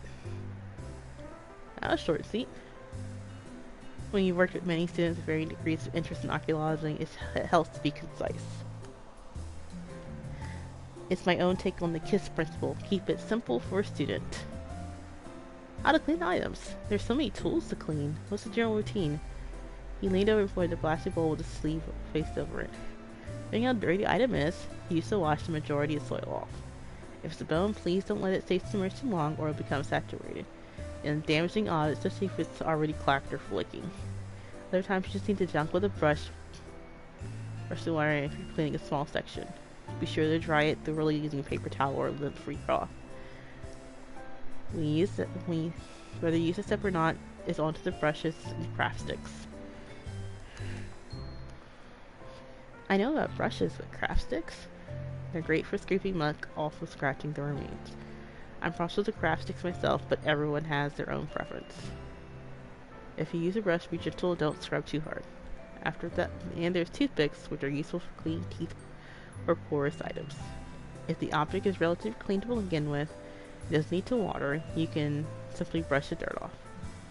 Be careful though, some of the bones are too fragile to wash or clean. Use your judgment. There'll be a little trial and error at first, but you'll get the hang of it. Don't worry, I won't get upset if a bone falls apart, says the geologist. If I drop a rock, handle this with extreme care, please. I will, I promise. Okay. Why a nib pen? I picked up a little ink bottle and gave. Why these? It looks like a messy process. I never used a nib pen before. It stays on the bone and stone better than a regular ink pen, regardless of surface, and it'll have better control over writing. I'm terrible at describing how to use one. I think if you hold slightly lower to the regular pen, lightly pull, ink should flow out evenly. Obviously, don't dunk the nib into the ink bottle like cookies and milk. Also, follow the number style written on the board. Turn my head to the 1 9 that went down the vertical column. 3 was flat on the top, and the 9 had an extra line in the middle. The 7 had a hook at top of the foundation. Is it to keep everything consistent? That's so we don't panic when a number fades, see? He approached the 3 and brought out a bubbly 8. He wiped half of it and turned into a 3. Same line with the 7. If you lose part of it, won't mistake it as a 1 due to the line in the mural. It's extremely important to be identified to be able to identify its number. We're done dialing on the feature number. Don't forget to coat it with a thin layer of nail polish to protect the ink. Make sure you let the ink dry first so it'll become blurry. What happens when you mess up? I feel like whiteout won't help here.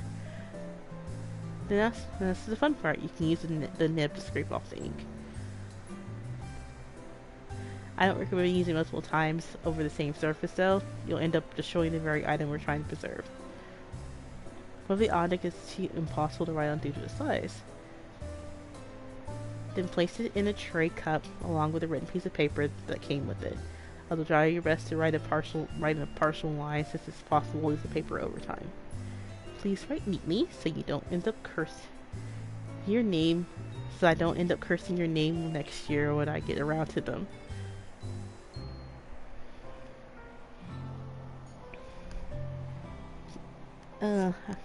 My throat's getting dry reading all this.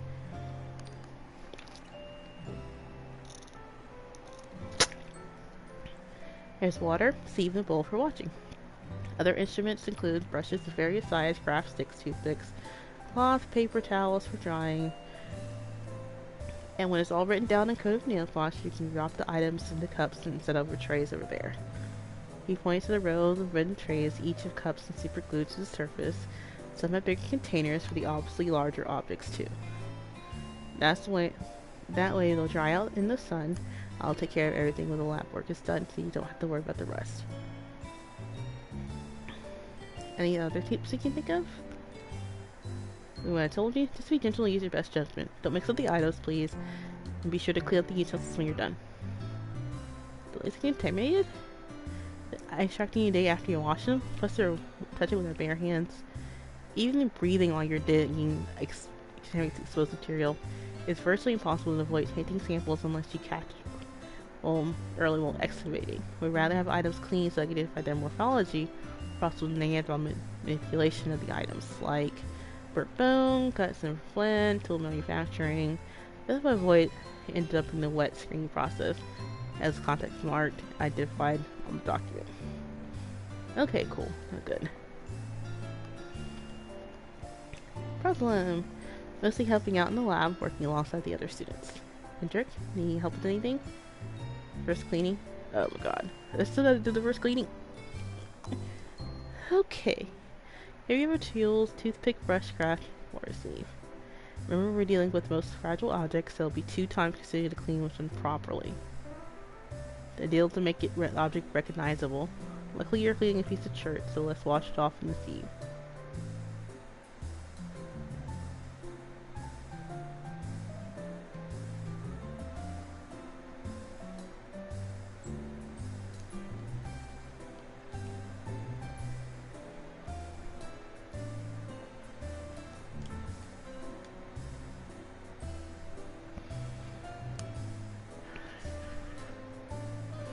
Yep, I'm going to use the cloth to wipe it down.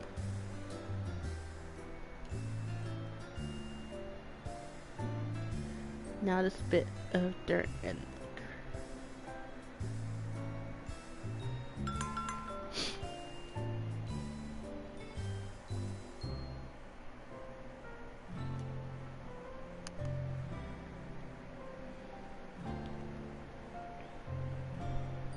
Some starting advanced start crumbling. Others are awful. Rather see some dirty object interact with a clean broken one, if that makes sense.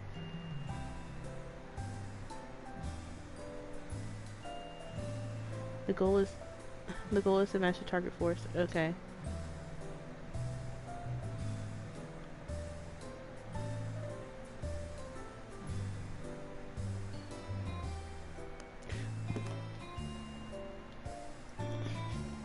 Enter different ways and kinds of the other students while I differently unwrapped. Tinfoil. It's a tiny tooth, only millions are attached to the root. An easy item to work with. I dunked the toothbrush in the water and began to scrub it, dried it off, and set it on the cloth. Uncapped the ink bottle and neatly dipped the nib into it. Gently, I barely touched the tube and splashed the ink and penetrated the root. Now it's in a switchback spider. Ugh. I cleaned the nib, scratched the freak to wash off as fast as I could. It seemed to work, but it also scratched the tooth. This is harder than it looked. I'm already missing the cave. Of course, this is where the real discoveries will take place, where everything is cataloged and identified for future examination. Also great for my lab work, so it wasn't something I could avoid entirely. Time to see if I can finish this one at least.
Hmm.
Okay, so 3 blank spaces.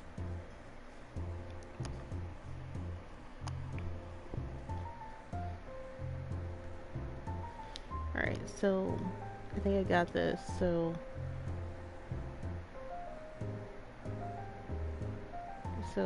that's 3 blank spaces on top and then 1 filled in one.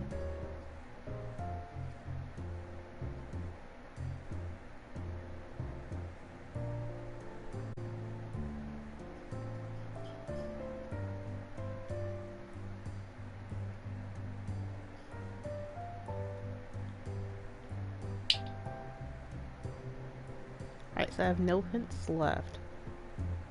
So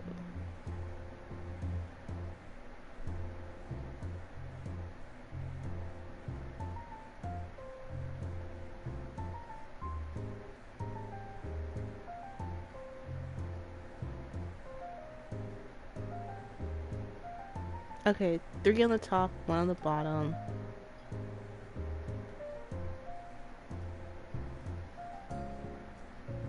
Two at the top, 1 on the bottom.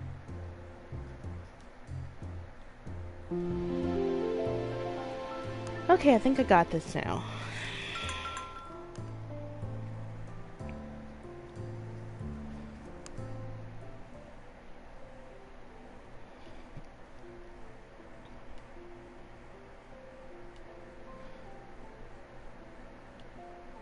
During a meeting, I glanced at Kyler. He was kneeling down and jotting something in his speech, using one of the protruding rocks as an improvised table.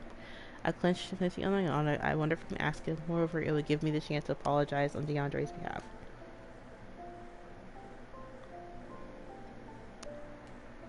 Smoothing some of his work, though. We'll ask him anyway. I tapped the rock there next to his paper to get his attention, and he glanced up in response. Sensing conversation, he re-spoke to the college. Oh, oh. Sorry to bother you, but I have a question. I held to the object, and he placed the pen down. It felt like a victory that I captured his attention. What is it? I'm stuck playing the bone or stone game. What do you think it is? To this arm replaced Isla's outstretched palm. He handled up to the heat lamp behind us. Silence tissues from agonizing. I was surprised. Was Kyler stumbling as well? From the choir, he moved his hand to his mouth, and pressed the object to his tongue. What? It still did not work the corning. You could toss it into the bucket. I looked and held out my hand, and he dropped the slightly damp stone in my possession.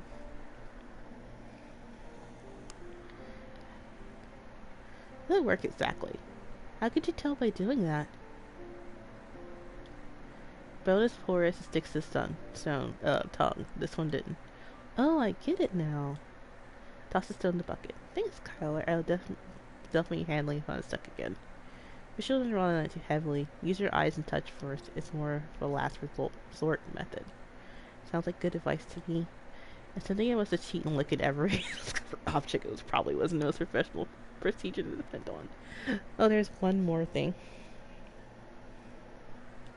Seemed disappointed I saw this excavation.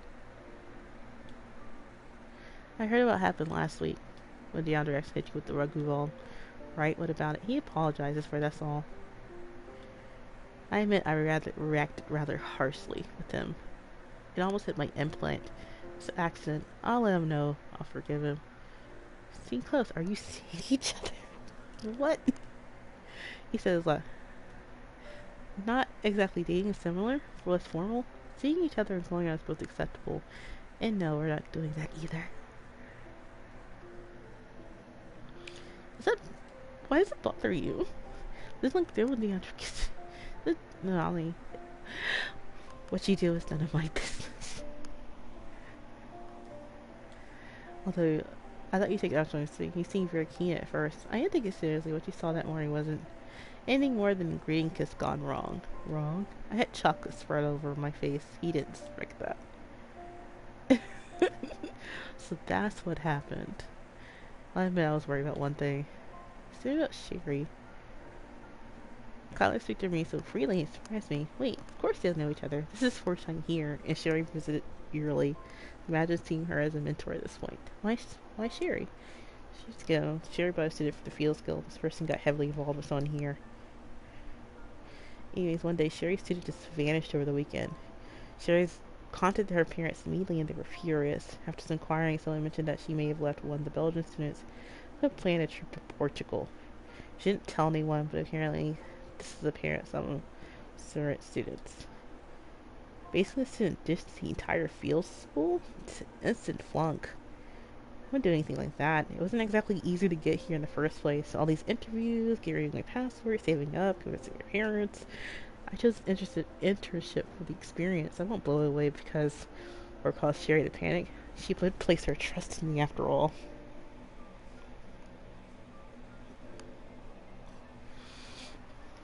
Jesus. Who does that? I agree. I clapped to conclude our conversation. I'm glad it was all clarified. Feel more relieved? Enlightened? Yes, sorry about getting wrong idea about you and DeAndre. It's fine. No misunderstandings. Misunderstandings. It's cool again. I still felt progress had been made since Kyler opened up a little.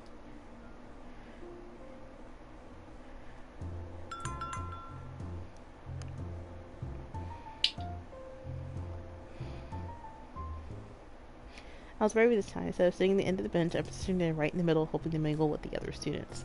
I had a carton of apple juice that was out of my reach and didn't want to stand up and reach over since it seemed rude. However, I wasn't sure if I could communicate clearly to people beside me. It was worth a shot, though, and did brush on my French when I had the chance.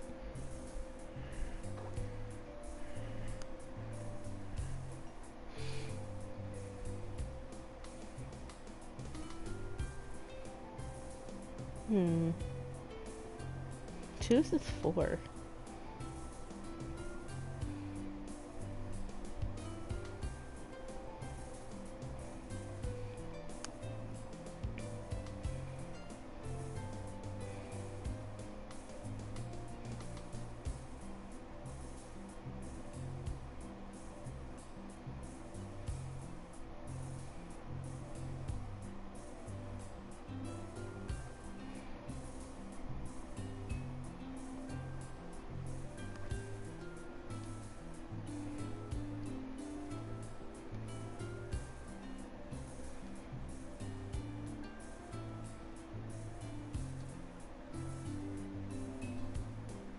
Well, um,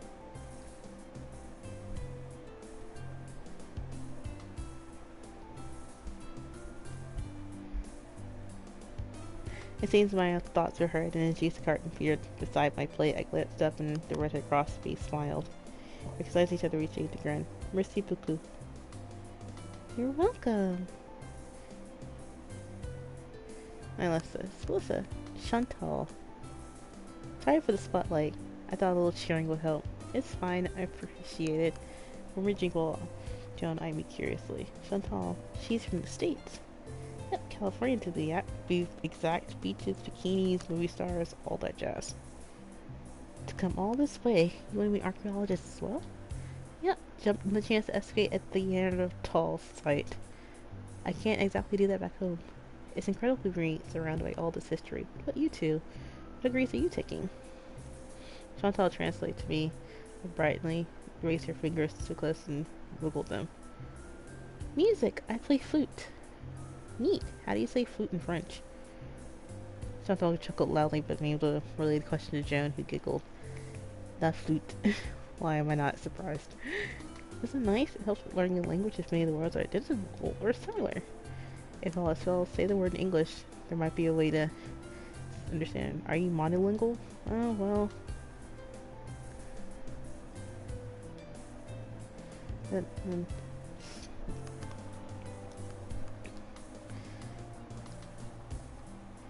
My parents speak it, and I was much more fluent growing up, but I've sort of gotten rusty. Are you learning Spanish? Chantal pouted between a spoonful of cereal sprinkled with cocoa powder.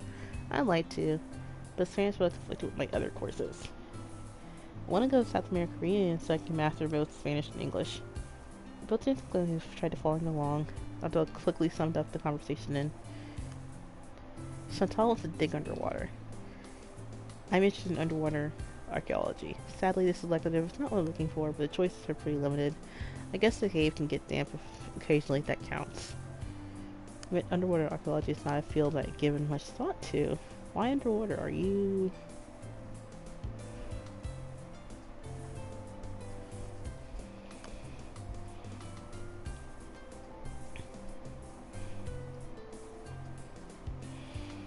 searching for pirate ships? Yes, I always wanted to listen to the whole Buccaneer scene. Something like Port Royal, the infamous Jamaica city that was partially submerged after an earthquake. So there'll be multiple investigation at Port Royal that makes sense. Makes me anxious. I really want to start enjoying out on something amazing like that. I feel by the time I graduate, everything about Port Royal will be studied, and I'll be left alone like Fred and wrote the spy. Regardless, were Pompeii hundreds of years ago, and the excavations are still ongoing. These things take time, like healing, of course. She's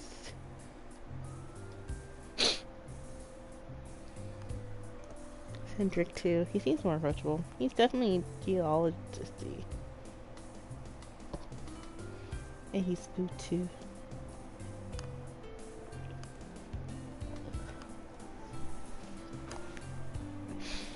Focus on the cave last week. The last not bad, but there's a lot to take in. I find it tedious, Joan.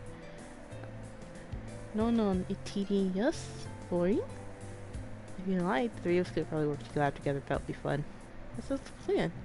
Don't pick at your empty plank at 9:15. Nice talking to you, Melissa. Nice talking to you. I'll see you both later. I grinned in fate as we parted ways. It's much wonderful to branch out and introduce yourself to more people. I finally made some female friends. Why did it take so long anyways?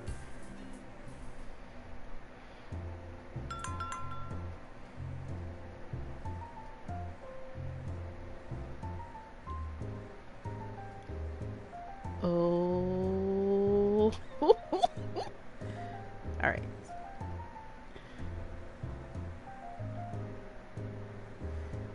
So if I think this correctly, there's one, 2.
Okay, so that's how you do it. 2, 3, 3. Alright.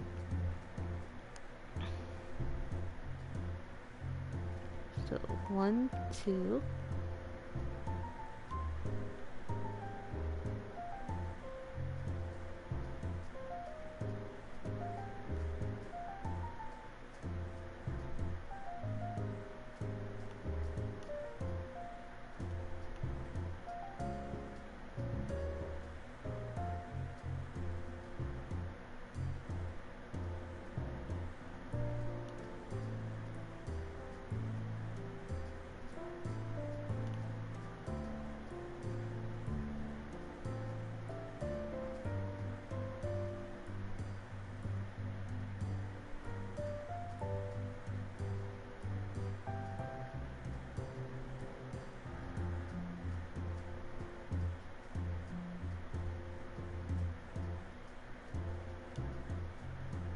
Alright, this will be... Alright, so 2, 1, 3. So I could have the 2 here. And then...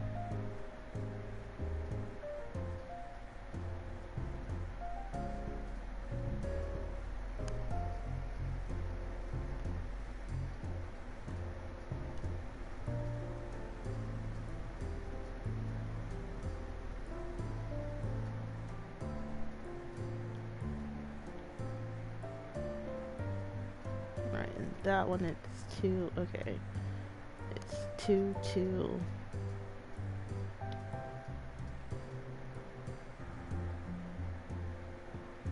The bottom number is whatever is in there.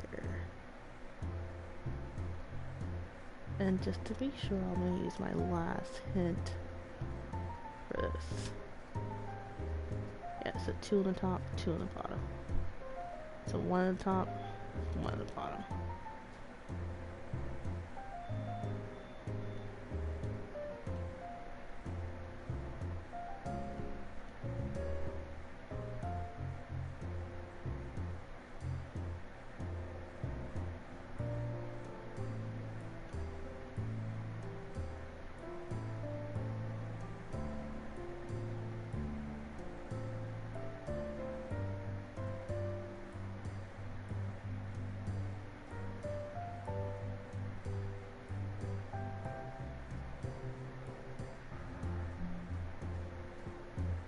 One, two, three, 4, 5, 6.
Saying you aren't going to eat it, are you?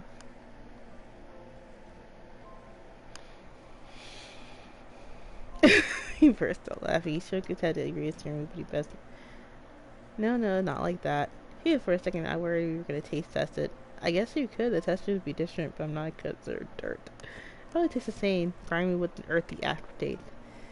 Well, if you want to eat dirt, be my guest, but I think my method will be less disgusting. The emu swallowed, waited, and became serious again. Here, your hand. He placed it. I obeyed and placed the first sample into my palm. Try rolling into a ball. I sandwiched and rolled my hand, feeling the dirt tumble between them. I held up, however there were cracks already and I could feel it fall apart between my fingers. It sort of works. It crumbles easy though, very gritty. Sandy even. Sand to the form. If it's pure sand, it wouldn't form into a ball in the first place. Now the second one. I wipe my hands on my hoodie before I accept it and repeat the process. This time the dirt held together quite nicely and the texture felt smoother. To feel like the same layer to you? Not at all. I presented the rolled up sample and Fire took it back and he started to flatten the ball into a thread, but it broke before it could through enough. It's slow. Neat, you're good at this. He wiped his hands and hastily gazed away as he grabbed the trowel. It wasn't anything spectacular. It's a method to test soil texture. Besides, I've already explained. What do you mean? The name's layer for each. It's not a bunch of random letters and numbers. Follow structure. They'll use terms to describe the sediment, or its texture, color, or grain size. 3BMS, the MS stands for mine subulus sandy loam. 3CM is loam. Oh, it's very straightforward than I thought. Sediments you hate excavating. The layers that are purely rock and stone are pretty annoying, and the clay sediments. Clay is extremely adhesive, and it's a plan to clean from the trowel after every cut to take off the dirt. The bottom layers of our square contains clay. Great. I picked up the towel. Yeah, thank you for showing my trick. Giving me that trick. I'm sorry to keep bothering about this. I'll try to act scary when I can. It's fine. What'd you call us for? Square mates? I believe I did. Accepting that title now? Working side by side, we might as well help each other out. More like helping me out. I'm the one needing it. It's your first time here. No matter how often you read about it, it's not the same. It's not to excavate how you really grasp how it works. True, I feel like I understood nothing, and now I'm getting more confident with the procedures. Kyler simply nodded, and significantly absorbed his explanation to them. Everything created the volume. Ugh. There's a loud positive working beside him. I could play my music as loudly as I wanted without distraction.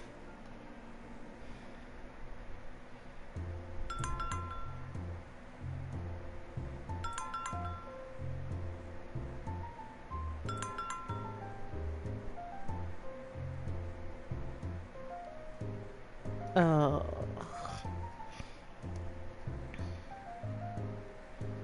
Okay, so I'm actually going to use it on these here. Alright, so that's how I would solve something like that.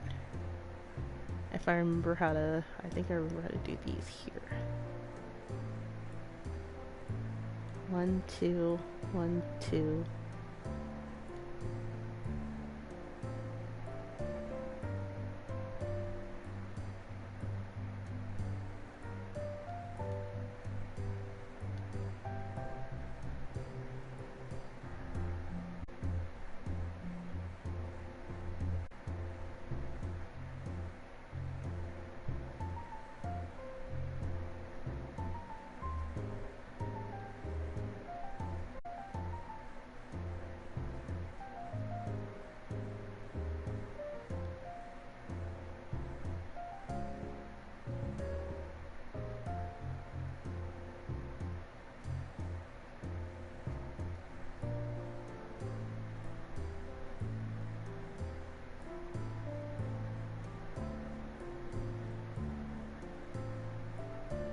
So I was right, this is 3.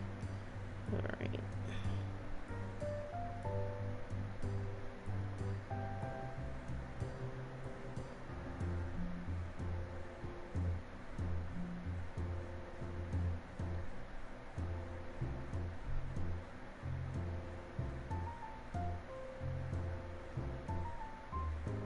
And that full, yeah, so I was right, the whole row clears out.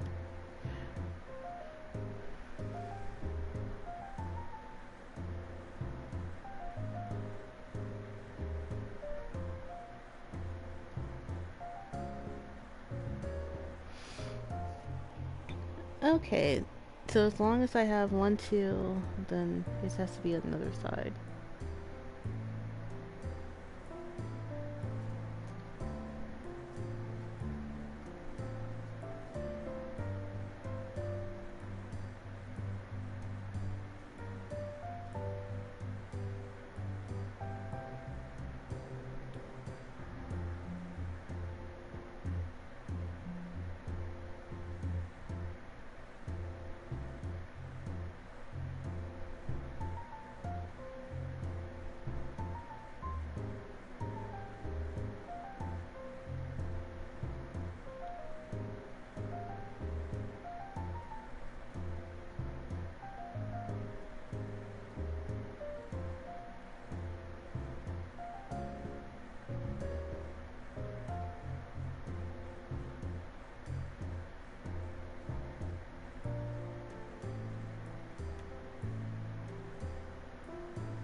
Yeah, so we're not doing this row at all.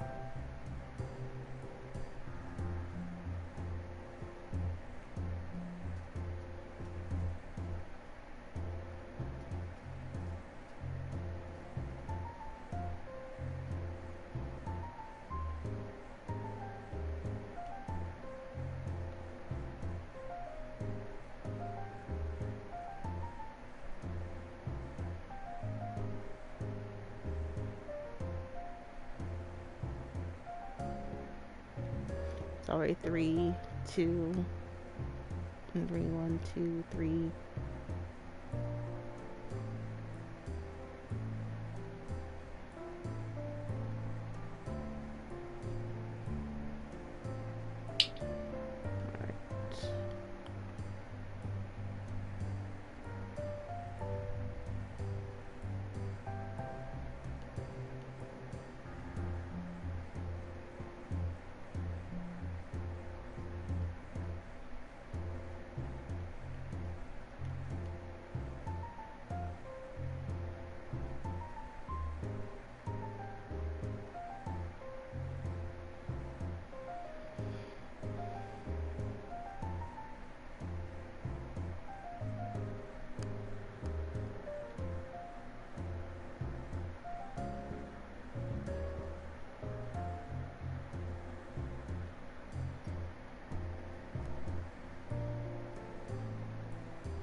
Hmm.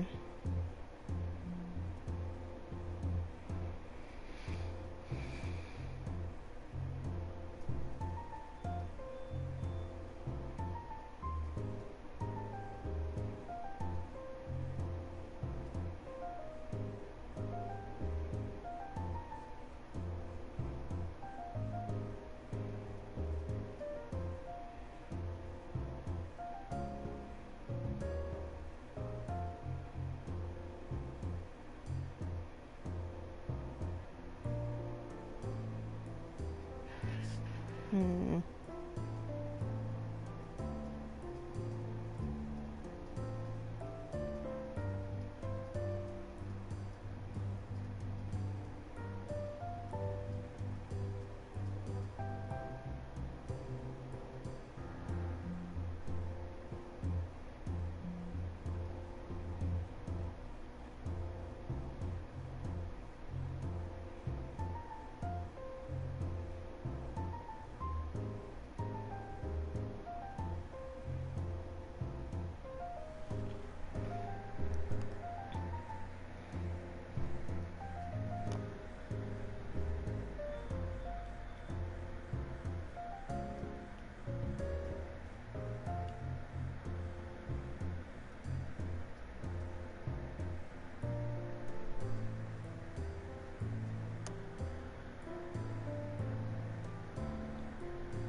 Got it!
Okay, 1, 2, 3, 1.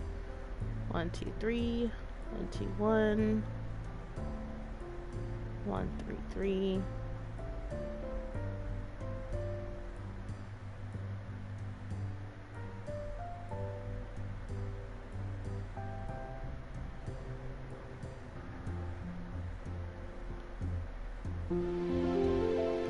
Hey!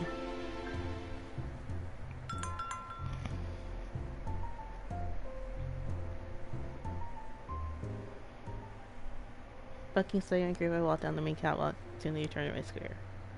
DeAndre sitting in the dirt wall, deep in concentration. He raised his child's arms for the blade touched the soil, then retreat. He set to defuse a bomb but didn't know which wire to cut. Hey DeAndre, what's up? Startled, he turned towards me first. Just went to Tom massage. You gotta learn once you dirt, so there's not much to find. Yeah, you seem a little hesitant. Starting to know why this is sticking elective. Right now I'm paranoid about digging through heaps of layers and not being aware of it. About the number of pencil marks were drawn and erased, redrawn from all the ink lines that were done. I thought I struggled with my square. If anything, his square was easier due to all the rocks and clearly indicated by the end of layer. He cleared out the cushion meridian nicely. That was the easy part. It was fresh and dark next to the next sediments. It's all blurred to a blob of brown. How to tell them apart? DeAndre. Okay, hold on.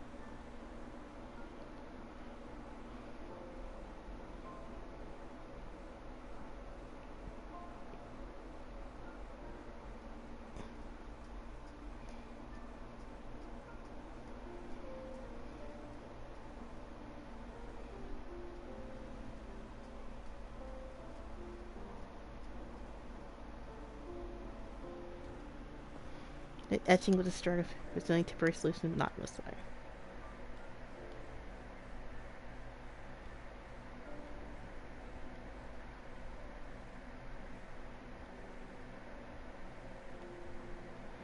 Held between his thumb pointers. Well, the color.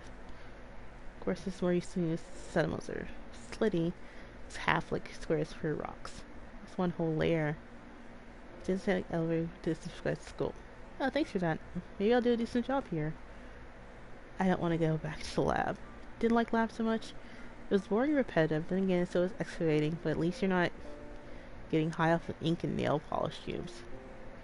Sorry, this is something you're striving for, and I still die. Please, it's fine. Even if you don't like it, I'm glad you're trying to do your best anyway. That's to avoid failing. I hate retaking the elective, especially when there's a full semester.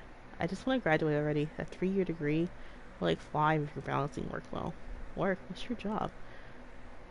I work play for Corona RC, or RC stands for Rugby Club, of course. It's not your university? I always thought it seemed to something like that. You pay for it? Wait. That's right, I'm a professional rugby player. My team participates in the top flight league here. No way! Why you told me before? Not that amazing, Mel. I usually work my arse off for it, but I'm not one to brag much. Besides, even if I did, it's not as you've heard of the team or even the league. True, I only follow back home. It's really popular here. Not as popular as football or cycling, but it's a growing sport. Are you going to train all year round or something? Oh, shoot. What's the email say? I think training resumes in early August, but of course coaches understanding my situation. The season still starts in fall and runs till May. What, afraid I have to leave too soon? Despite rolling my eyes, I chuckled at his question. Oh yes, tears on my pillow because I lost my best kitchen partner. I bet we make a pretty awesome duo. He gestures to swear. Now you help me not to fail. I should probably stop distracting you. Don't want to get Mark's sister because she decided to flirt with a star player. Listen laughed to me and we exchanged a cheerful goodbye. We're in the gut, my bucket. I made a bleeding line for the ladder. See, Andrea was a professional athlete. They didn't see much fuss about writing here.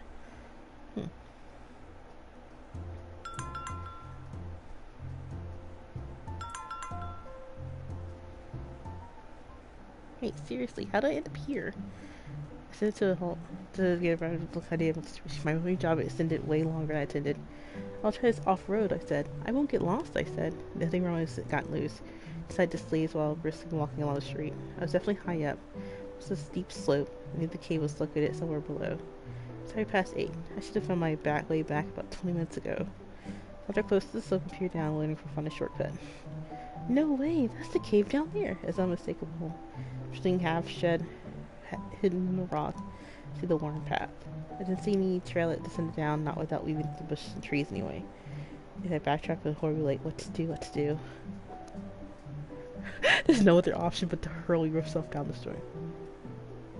Sizzling. Oh my god. All the choices. All the choices. This is just go for it.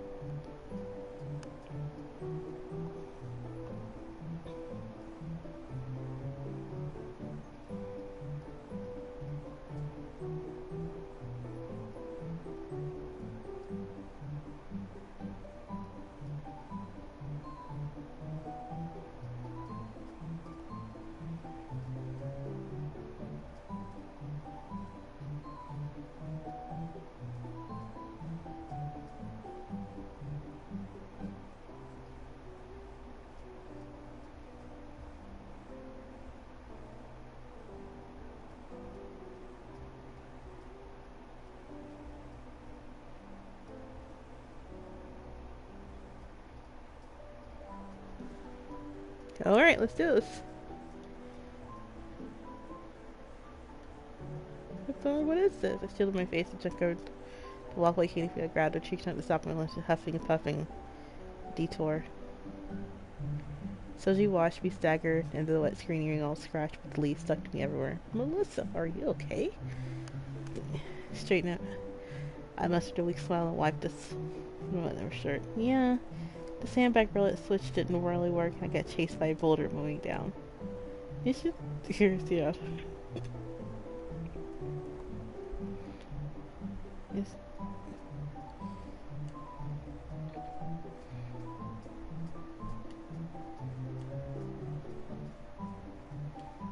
What's that? I wonder if I'll pick up seed.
It's just nine fingers quiver to yell them.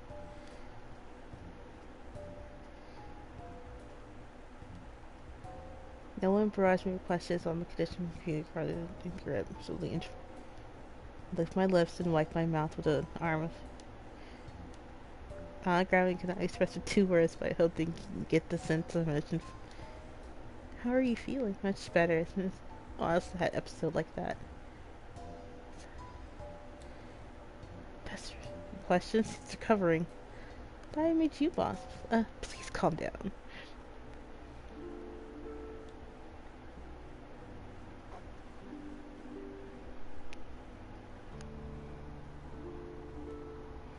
Oh dear.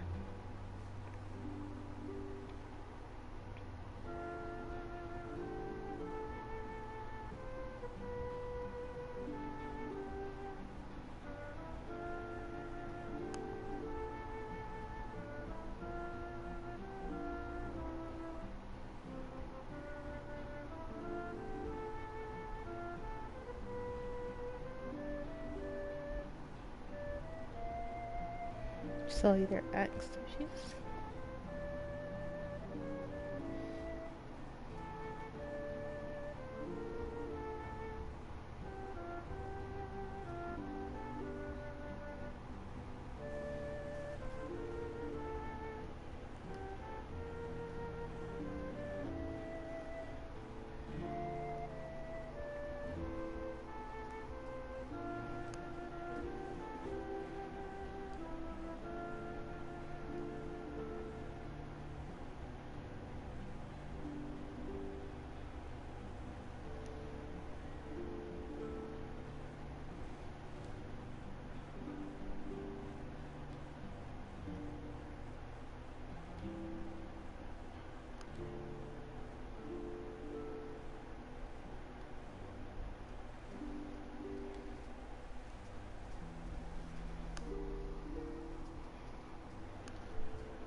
Ready to finish your apple juice? Actually,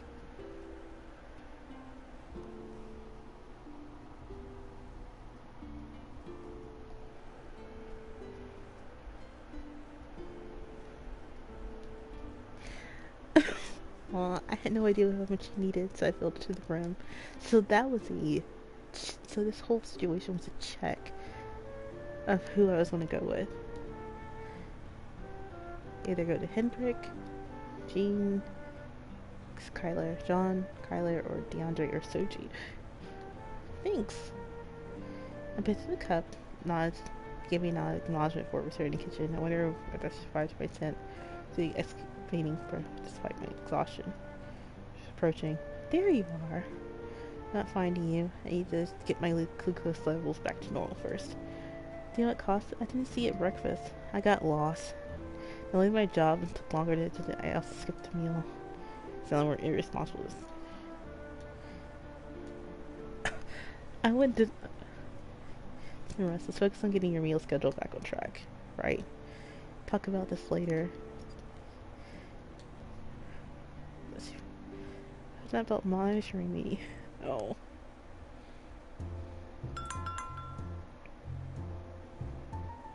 Okay, I think I got the hanging of this pick cross.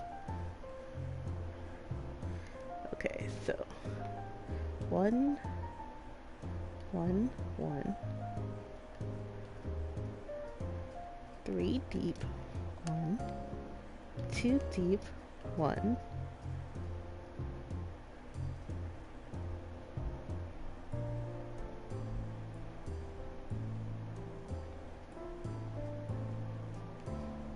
1, 2, 3.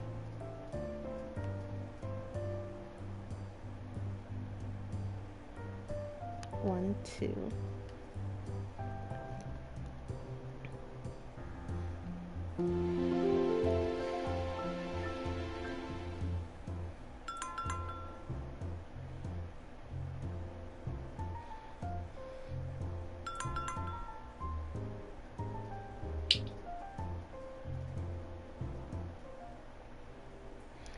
Just sit well with me. You leave alone. He could stay with Lena and me. It was something I would find with, however.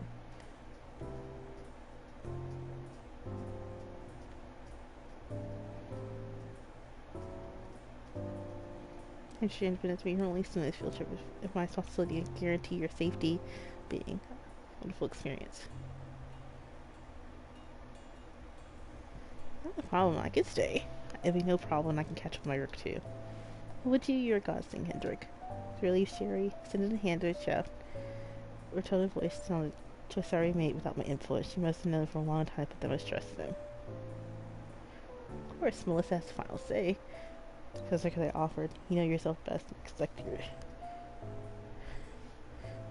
one more distraught than the other. I know myself best, but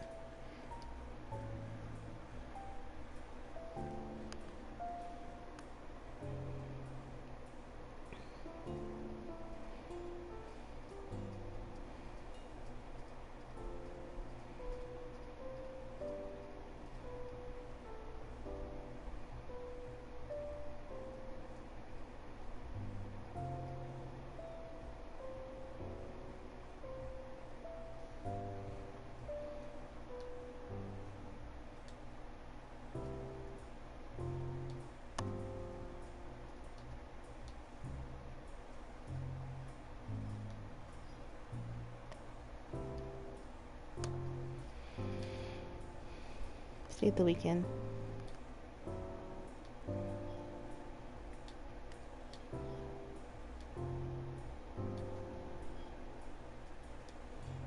Alright, I'll catch up now. Then I'll see you Monday morning, Melissa Hendrick. Right, take care, Sherry. Bye, Gustine.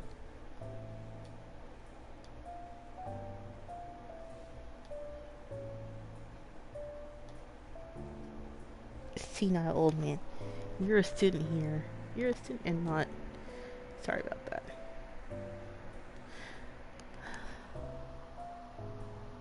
I'm gonna go until the next time I have to do choices for the week.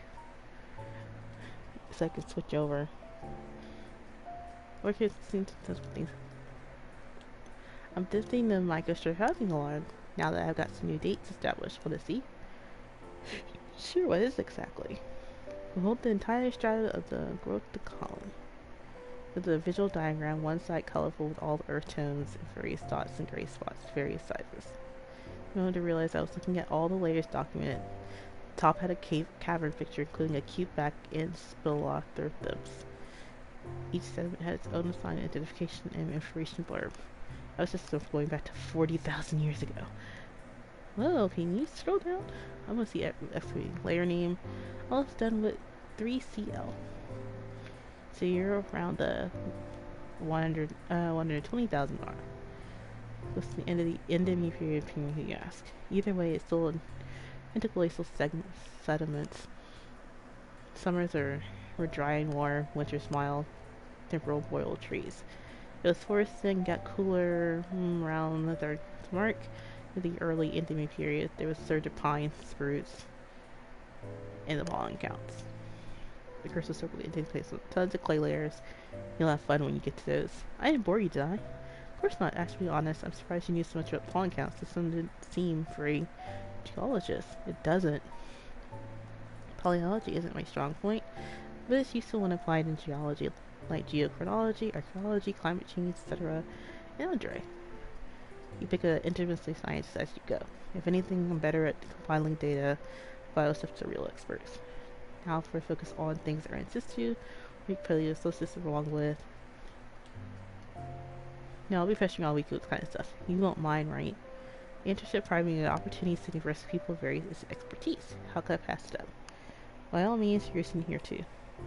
I'm staying here to assist with my place and food. I can't eat the leftovers here.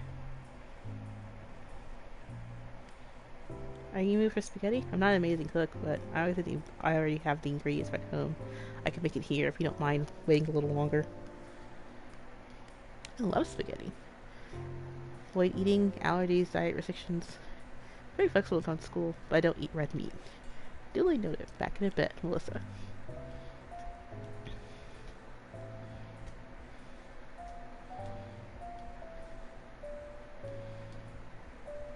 This is a 4 ingredient sauce. I think.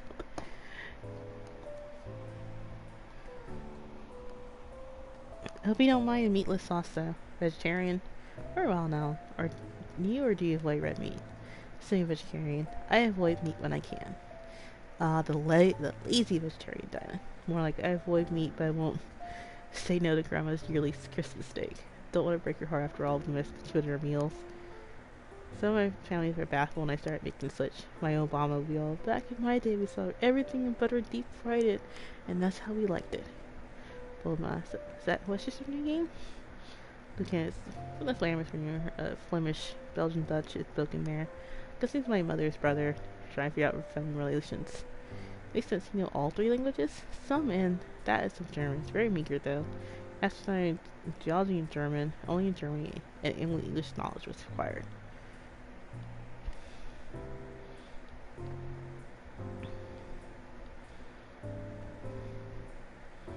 The sauce is a tin garlicky, but I ate without complaint.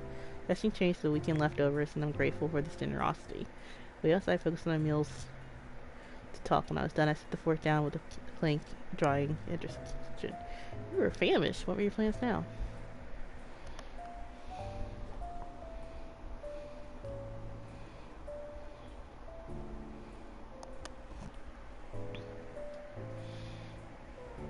You sure?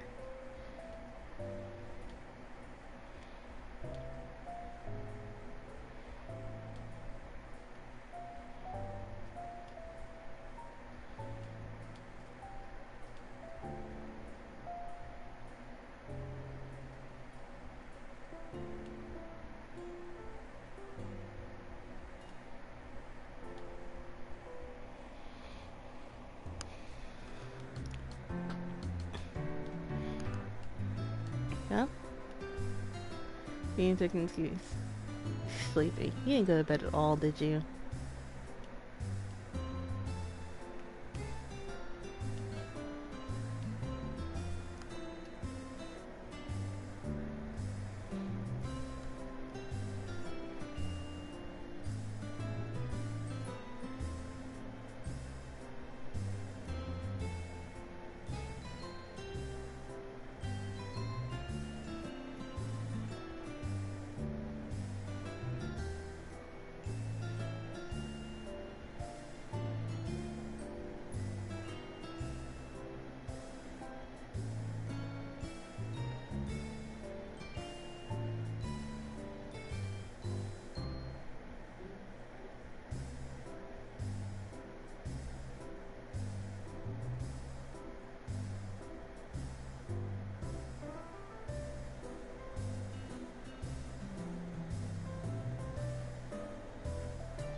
Sorry.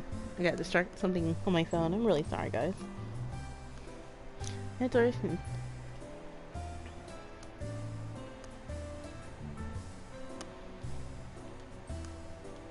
Anyway, it's plain black. He's not perfect. I like my coffee like I like my dark and dirty.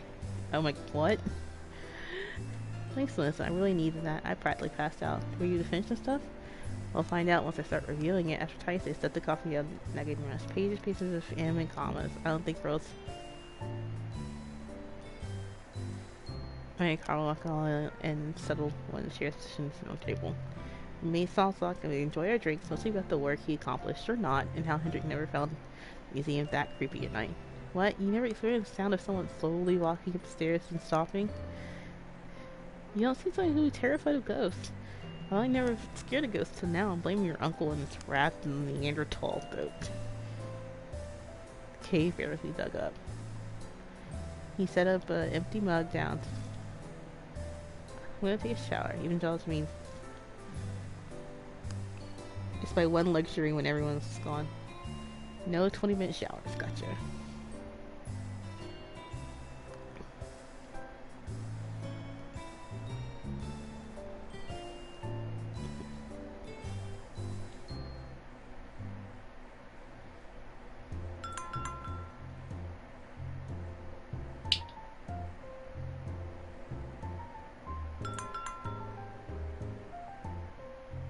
Alright, so we are going to stop here.